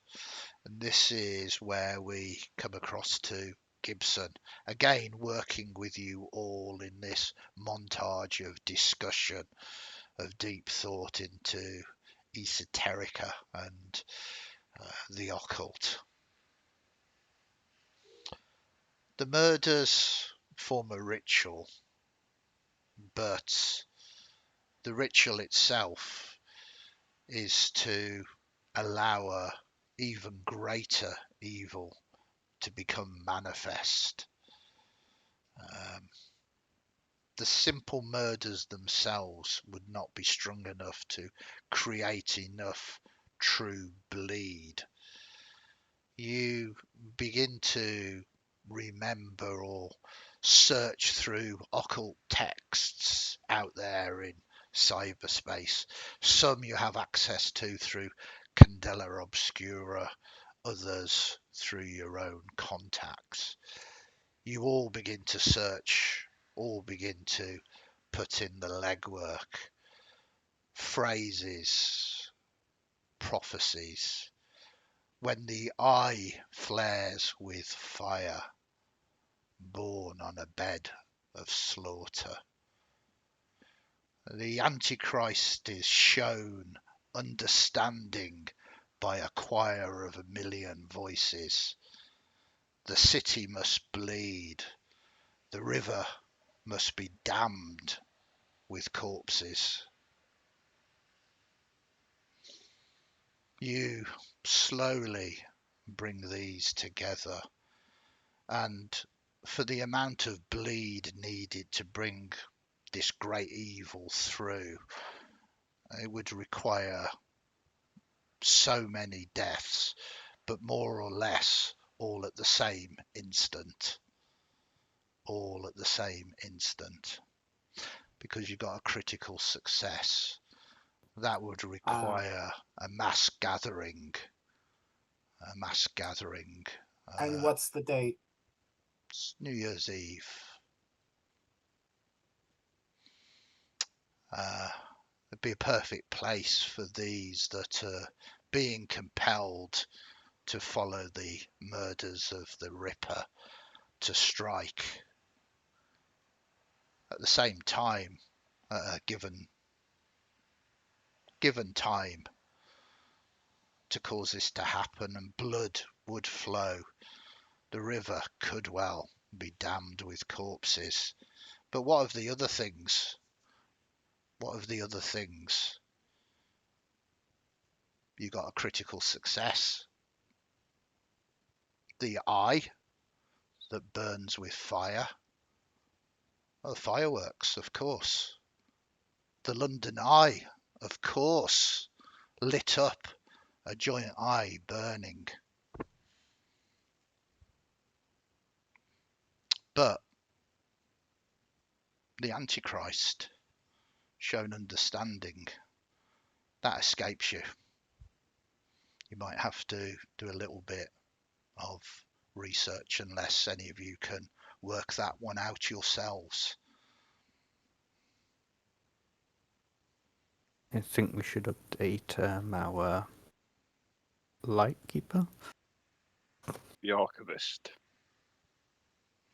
Because we're going to need support in scattering the masses. Well, you are aware with that critical success as well. This is the important thing, that if you stop the Ripper doing the final murder, because the Ripper was really supposedly involved with 5 murders, then that ritual will fail. The compelling for this all to happen will fade, and you will have saved the day if you can find the Ripper and stop his final murder.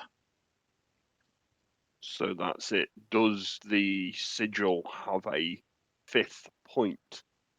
Of course it requirement? does, because you rolled a critical success. But I feel bad by spoon feeding you all. But And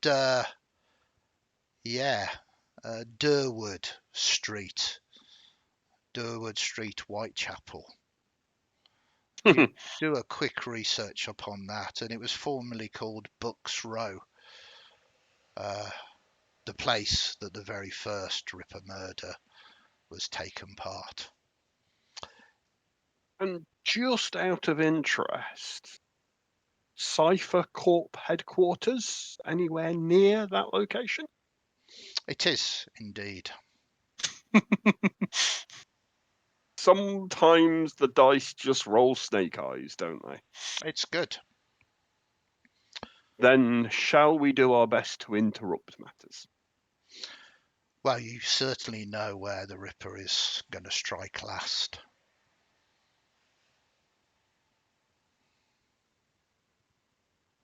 Tony, you seem to be thinking.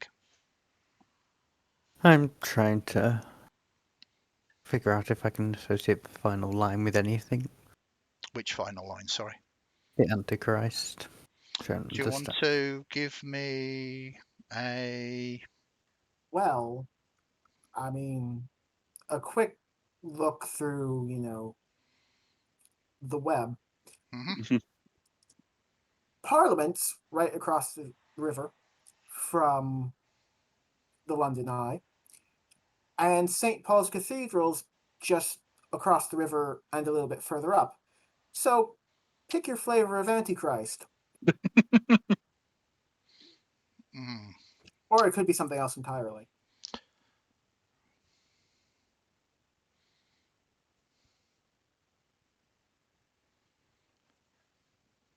There is silence as everybody thinks. Yeah, my brain's not going to be able to pick between the two of them myself. No, it's okay. This is interesting. There is information out there upon the cyberspace and the net. The question is whether you have the ability to nitpick and kind of make sense of it all. So I'm going to ask for another focus roll to see whether you can piece the final bits together. You now know where the Ripper is going to strike. You now know how to stop all of this from happening by stopping the Ripper doing what he's doing. You don't know what the Ripper is as yet, but he most definitely is doing something occult and trying to cause bleed that has never been known before. So who would like to make a focus roll to see if you can put the final bits together? Sorry to say that's not me. You don't have to. Well, You can just act on I've the got the information. stats for it. Yeah, You- come on, man. You can just act on the information that you've got. This is kind of icing on the cake. There's no threat level to it, but it might make it curious for you. If not, I'm not going to tell you. You will have to buy the product and write up of this to find out what on earth that mad, twisted narrative GM is going on about. Oh, go on. I'll use my last drive. Okay, so I believe that is going to be 3 dice. Oh, those secrets I will take with me. I feel like that's for the best. I always feel guilty when you're giving them out on YouTube before we buy the product. Oh no, I mean the chances of this being written up. I mean, I've got a lot of things, me and Matt, to write at the moment. And I don't know whether this will be of interest to anybody. I've certainly enjoyed running it and playing it. Anyway, it's not critical. That is the good news. As in, at this moment in time, it's not critical. It might be critical in the end of credit scene, but we will see. Let us So, make our way to that fifth and final spot. and it's almost as if, like, I've done research and everything else. The train station from Peckham Rye to Whitechapel to Durwood Street, the station, Whitechapel station, literally arrives at Durwood Street. It's got a blue plaque. Yes, of course it has. I mean, it's not something to celebrate, obviously, but so the overground rail system will take you direct from Peckham Rye to Whitechapel. It couldn't be easier, and it's good because time is coming on. You've had that montage. You got a critical success, so you managed to pull that together in good time. So we'll say it's now about 7 o'clock in the evening by the time you arrive in Whitechapel. Plenty of time. You've got, what, 5 hours before midnight. But you don't know whether the Ripper is going to strike at midnight or before midnight. You don't have that information. Let's go hire all of the what were their titles again? Something. Ladies of the Night. Joy Toys. Joy Toys. Take them all off to somewhere out of the way from here. It sounds very much, Tony, like you're planning to put a dress on and be bait. That was the thought. So it's difficult. I mean, this is New Year's Eve. People, even in Whitechapel, are excited, and for people who can't make it, and there's a big sort of ticket price to get down to the embankment and see the eye on fire and everything lit up, and of course the concert that is going on as well. But people are doing small celebrations, street celebrations, as would be expected. So the streets are unfortunately crowded. I think Nightwing is doing his best to cover as much ground on foot. This is literal legwork. Well, the good news is, sorry to interrupt you, but the good news is you know the exact spot where he needs to do, because this isn't just a random thing. This is to make sure that so you've got a very good idea of where this needs to take place now. This is perhaps the hardest one. If they had contacted Candela Obscura before, you could have perhaps worked this out and saved a few lives.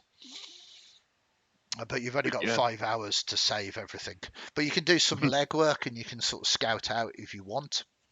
Yep, just in case I can notice any bleed, maybe Gibson with his sensors would be good in that regard. But if it means that I end up camping over the spot in a very, I won't quite say sniper way because I don't have a long rifle with me, but I'm awaiting something that looks out of order, and then we'll interject. Perfect. That is what Nightwing is doing. What about you, Tony? You wanted to try and reduce. I think I'm going to go and buy some dresses, I guess. All right. Okay. Yes. Okay. I mean, you are a slink, so you should have a degree of perhaps disguise or the like, which I very much like.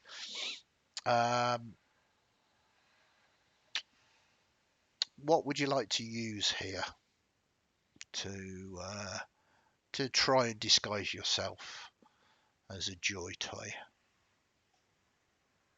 There are male and female ones, but the 4 murders so far have all been female. Maybe that's because it was important, because the previous murders of the time in 1888 were female as well. If I'm concealing my nature, I guess hide seems appropriate. Sounds good to me. Do I have any drives? I do have 2 drives. I didn't think I'd be saying this, but let's get really well dressed up as a joy toy. Cool. That's very good. 5 and repercussions.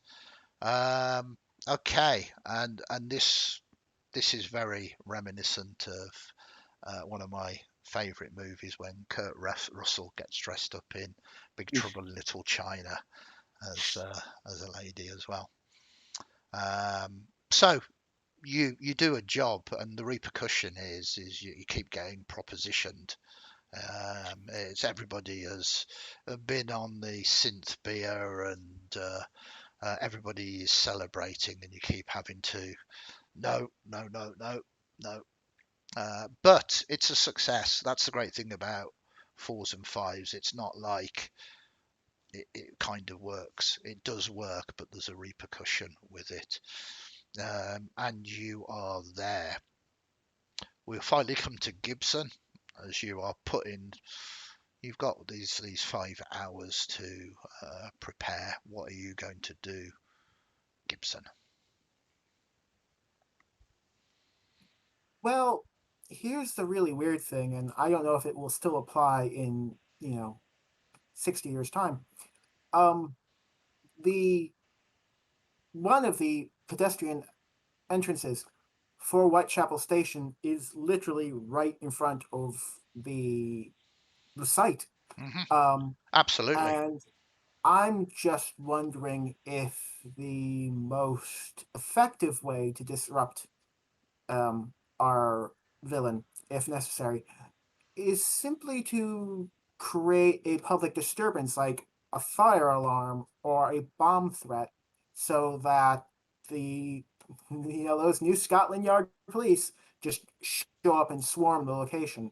And so I'm going to spend time sort of not necessarily slumped over, but very much sort of loitering like a no good teenager within Nightwing's location because I'm going to want him to sort of keep an eye on me while I'm detached from myself. And so I'm going to try and set this up to trigger all of these alarms in the area. I just want to cause as much noise and distraction as possible to put our villain off his stride if necessary. So you're setting it up, but not activating it until a given time. Yeah. Yeah. Perfect. So I will need a pre-roll for that. This will be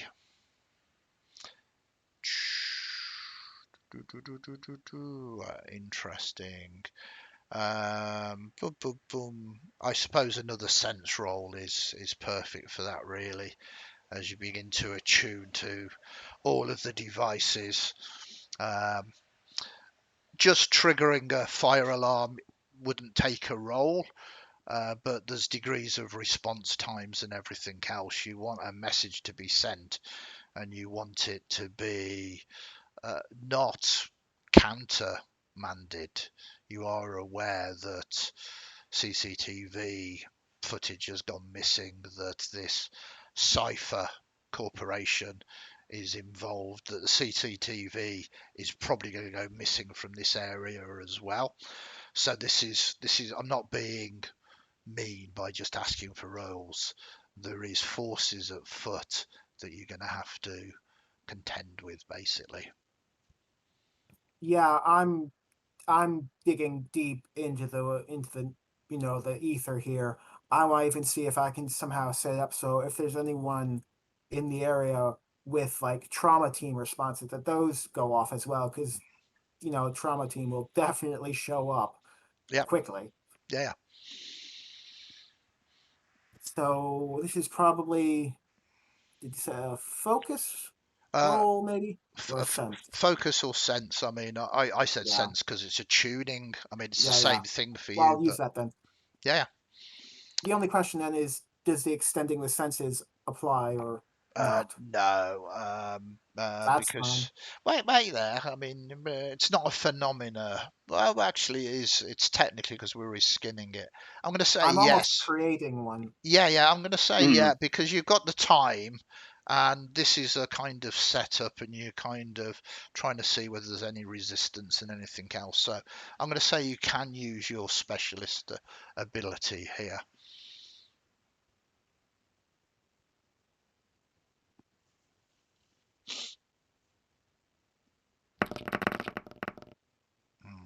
So you might as well use your special dice, gilded Yep. dice. It is a success, but there is repercussions. I think we can all understand what those repercussions will be. So you're going to trigger these alarms. It's going to cause a degree of panic, confusion, and summon the relevant sort of response time, sort of corporations, factions, and the like. Okay, all there is to do is wait and wait and wait.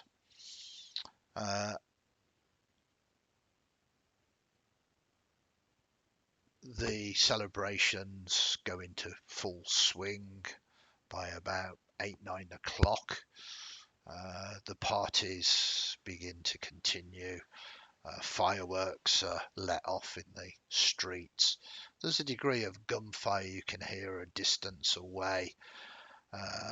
You can hear all of those individuals that you would like to sort of have trauma teams and the like that are doing rapid responses all over Brit Block at the moment. This is what happens when there's a large number of people gathering, when gangs go on other people's turf, when people are dealing where they shouldn't be dealing. It seems this is going to be one hell of a night. Gets to 11. Nothing happens other than the activity increases, the noise, the drunken singing, the anticipation. 11:30. And you're constantly being propositioned, Tony, all of the time. Gibson starts getting twitchy. Yeah. Mm-hmm.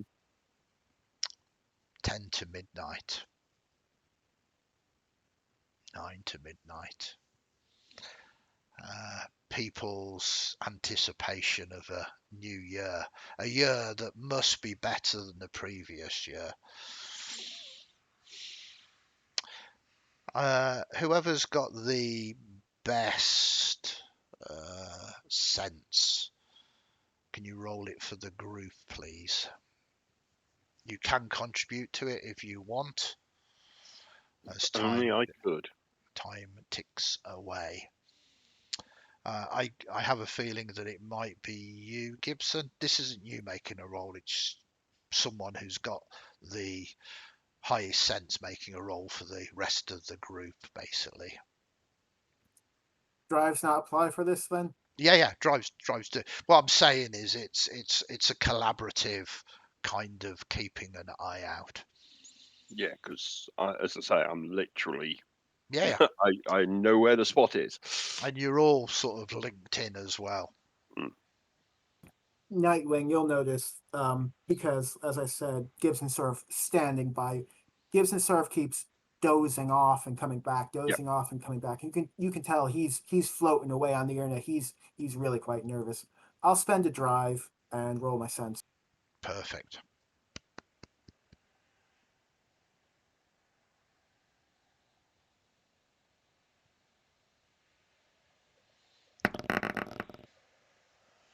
Five. Okay.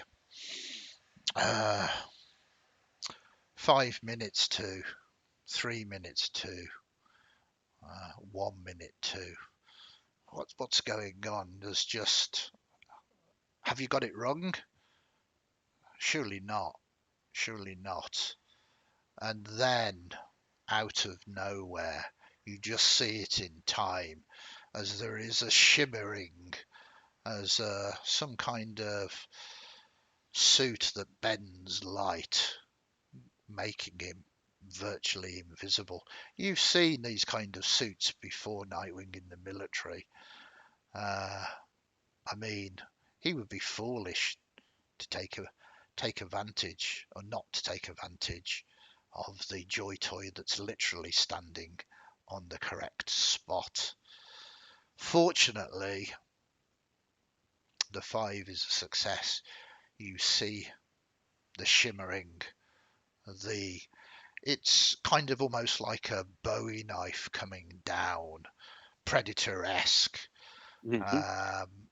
So you have time to act as well, but this is a 5, a partial success, well, a success, but with complications. The complications is you don't have time to stop this going on directly. He's going to make a strike as well. But this is simultaneous. Yep. Gibson sees this. and maybe it's in this moment of transition between the physical and the digital that he just senses that happening. Gibson throws himself away from. Losing comms and everything. Yes.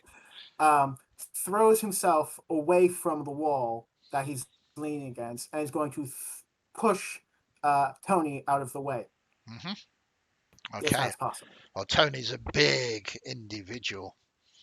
Oh no, sorry, Tony. I see what you mean. It is possible. Everything is simultaneous. You rolled a 5 on the dice, so he doesn't get to strike, and you don't see it happening. But you'll get chance to do something simultaneously with him, akin to the previous combat. Combat is deadly.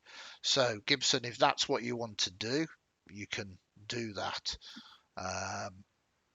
I would say that would give Tony, I would say, an extra, I'll be generous, 2 dice in his dodge when the attack happens, if that's what you want your action to be.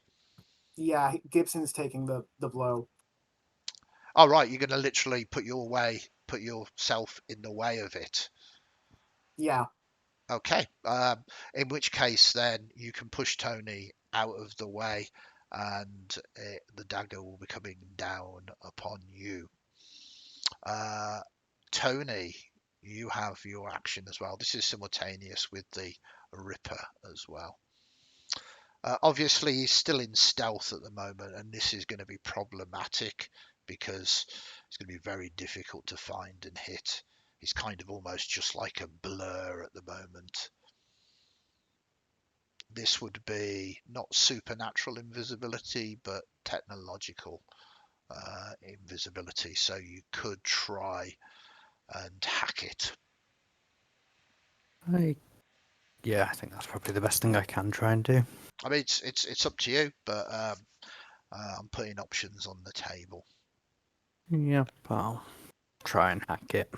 Okay. So we didn't need a roll for Gibson, provided you were happy not being eviscerated. And then you kind of reach out with your deck in your head and try and, in effect, take control of, deactivate this cloaking device.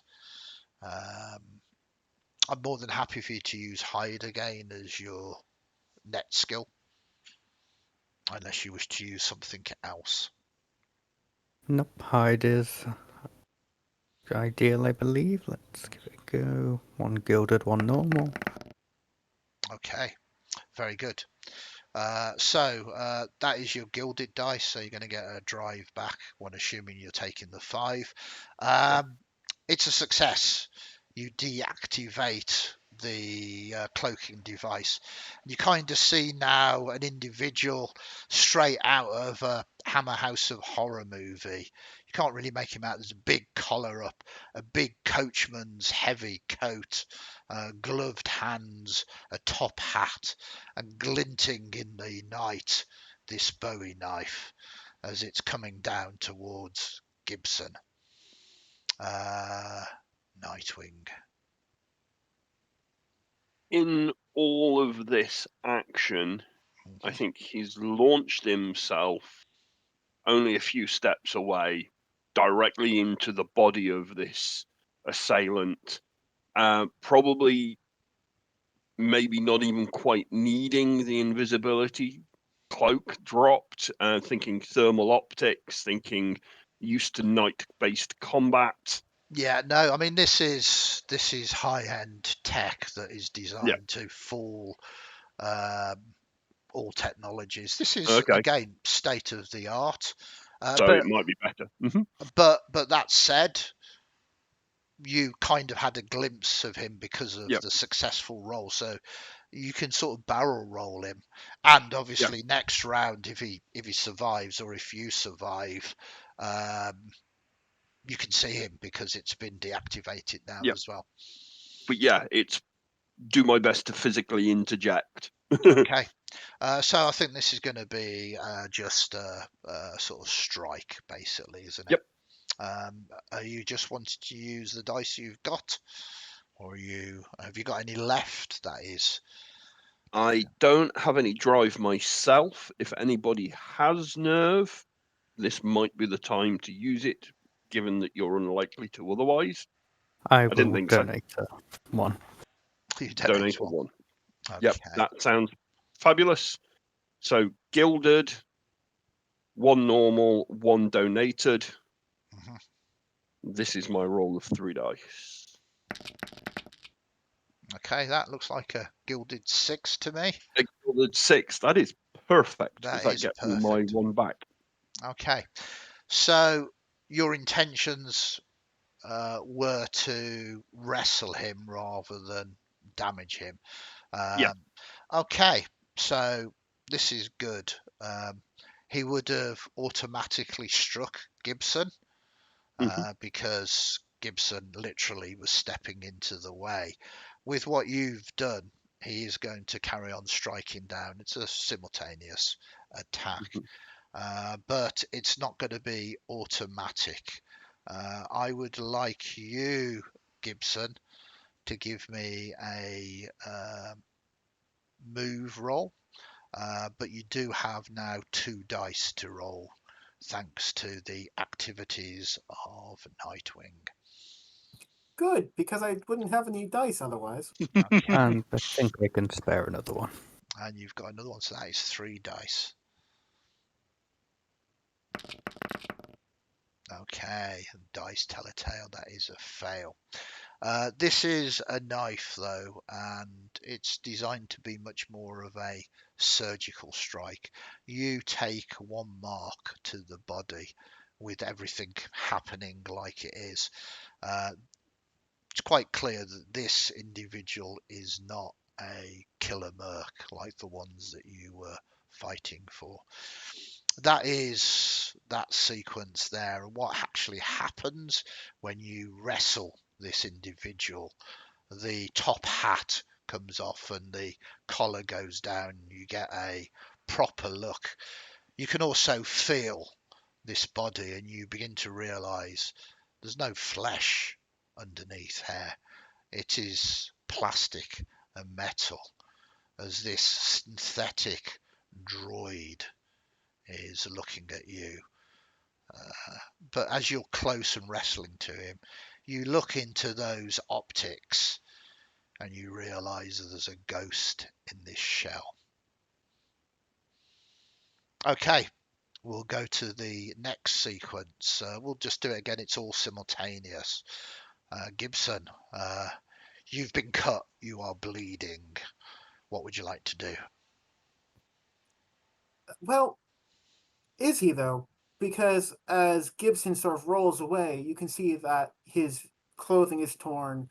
There looks to be torn skin. But underneath that, there is also metal and plastic. And he sort of gets up and he is wounding, he is staggering.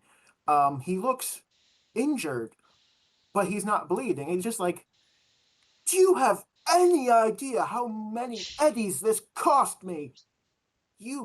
And he goes to kick the guy in the face. Okay. It's not going to work well. Well, you never know. This is a strike. I think you've got just 1 dice in that. There you go. I mean, you got very angry.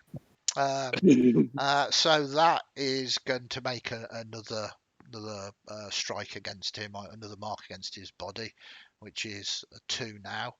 A success is a success. It is simultaneous though. Then we move across to you, Tony. Do I think I could attempt to shut down as it's a droid-based body? It's a droid-based body, but it's being mannequined by conscience. You could try and deactivate the mechanical parts. It's going to be obviously challenging, and there's probably a lot of firewalls and countermeasures here. So simple answer is yes, but it is a challenge that can cause you damage, basically, if you get this wrong.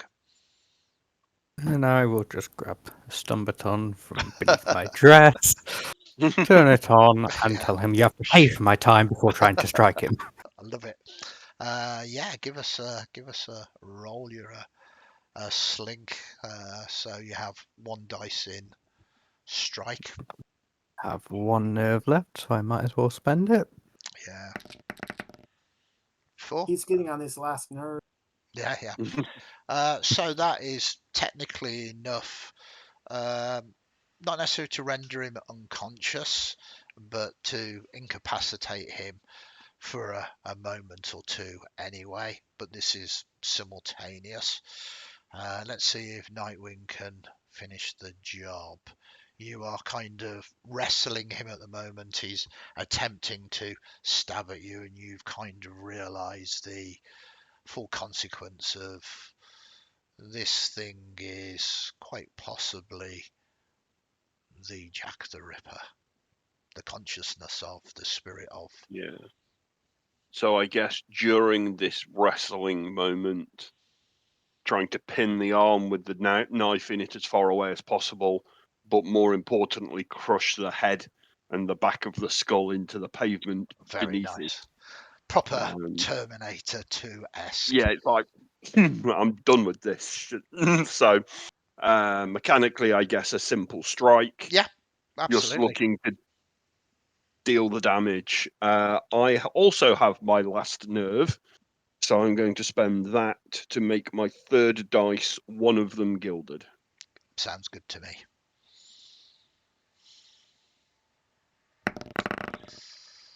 Okay. A 5. 5, very good. So it's a success, and we'll come to all of that in a minute. He's going to strike at you. Success, but with repercussions, as you're in Whitechapel, which is the East End of London. You are just close enough to hear the chimes of Big Ben calling in the new year. Boing,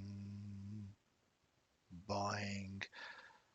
There's a degree of chaos around you with the fight that's going on, but most of the revelers are, I mean, this is Brit block. These things happen all of the time, and they are ignoring the deadly combat that is going on and singing, "You need to finish him before the final chime." And he's going to strike at you. You are wrestling him, so I just need you to give me a dodge roll, which is under move. You have Yep. 2 dice in this, but no nerve left, one of which is a gilded dice. I concur. 4. He cuts you, but for only 1 body. And then we play out. Sorry, was you, Louis? I might have taken the 2. You can take the 2 if you want. That means you would take A 2nd damage. yes. I would have taken an Andy's devil bargain at that point. Yeah. To be for the nerve. Yeah, to be honest, yeah, I'm more than happy with that, as we are kind of drawing in this. That was simultaneous, and together, all of you in effect panel beat Gibson. Is a right hook that you would never believe have connected. It's probably hurt your hand, but it's like you did something to him. Then the stun baton comes out from underneath the dress, and then you just crush its head, and it sort of sparks, and you see the eyes begin to dim. You are cut and bleeding as the final chime takes place. You wait, connecting to all of the media outlets. It seems there is no mass murder. It seems you have done it. And on the stroke of midnight, the concert begins. Classic. Rolling Stones, they're still going. And of course, they're playing Sympathy for the Devil. Because why would not? The crowd starts singing the well-known lyrics. And I think that is where we will bring a close to this edition of Candela Obscura Cyberpunk Edition. You have taken a number of marks, but you have been successful in stopping a massive, perhaps the greatest amount of bleed the world would have ever seen. And in doing so, stopping perhaps some great entity breaking through. Who or what that entity is, perhaps we will look at another time. Thank you very much, everybody. I hope you enjoyed that. As always, we are kind of running a little over time. People have work to do and everything else, but I'd like to get your thoughts on the game, what you liked, what you didn't like. We'll start off with I just love your, I can't call it a costume because I kind of figure you probably dress up like that all of the time when Well, I at do home. like to try and make a Yeah. thing of it. But we'll start off with you, Bryan. How did you feel that went? It's light. Yeah. Quite like the Cyberpunk. Would definitely be interested in trying out different systems for it. Really liking the setting. Candela continues to prove to be very flexible in its system. Hmm. Yeah. Any standout moments? No. I mean, if the answer's no, that's equally as fine. No, it's all been pretty cool. Cool. Wow. I mean, a cyberpunk virgin, and you got dressed up as a woman, and you shot a security turret. I mean, you can't get much cooler than that. How about you? What are your thoughts, Kyle? I had a lot of fun with it. As she said, it was quite unexpected. Not as fond of being completely out of my element, but I had a lot of fun with it. As you said, there was a lot of very cool moments in it and twists, and I'm still trying to figure out the Antichrist comment. I think I might have just told you that. Yes, but I probably just don't get it. Okay. There is a group called the Rolling Stones, I which was looking up the lyrics for that. yeah. And what I basically said to you, because the wording is specific, the Antichrist is shown understanding by a choir of 1,000,000 voices. The Antichrist being the devil, showing understanding is sympathy. 1,000,000 voices is the audience singing it. Okay, Oh, for that means crying out loud! I had a completely wrong idea of what an Antichrist was then. The Antichrist is the devil. Thought it was an Typically. impersonator Yeah. to Jesus. Well, yeah, I mean, yes, but I mean, it is the devil. Yeah. So yeah, that was a little Easter egg. And we move to you, Malcolm.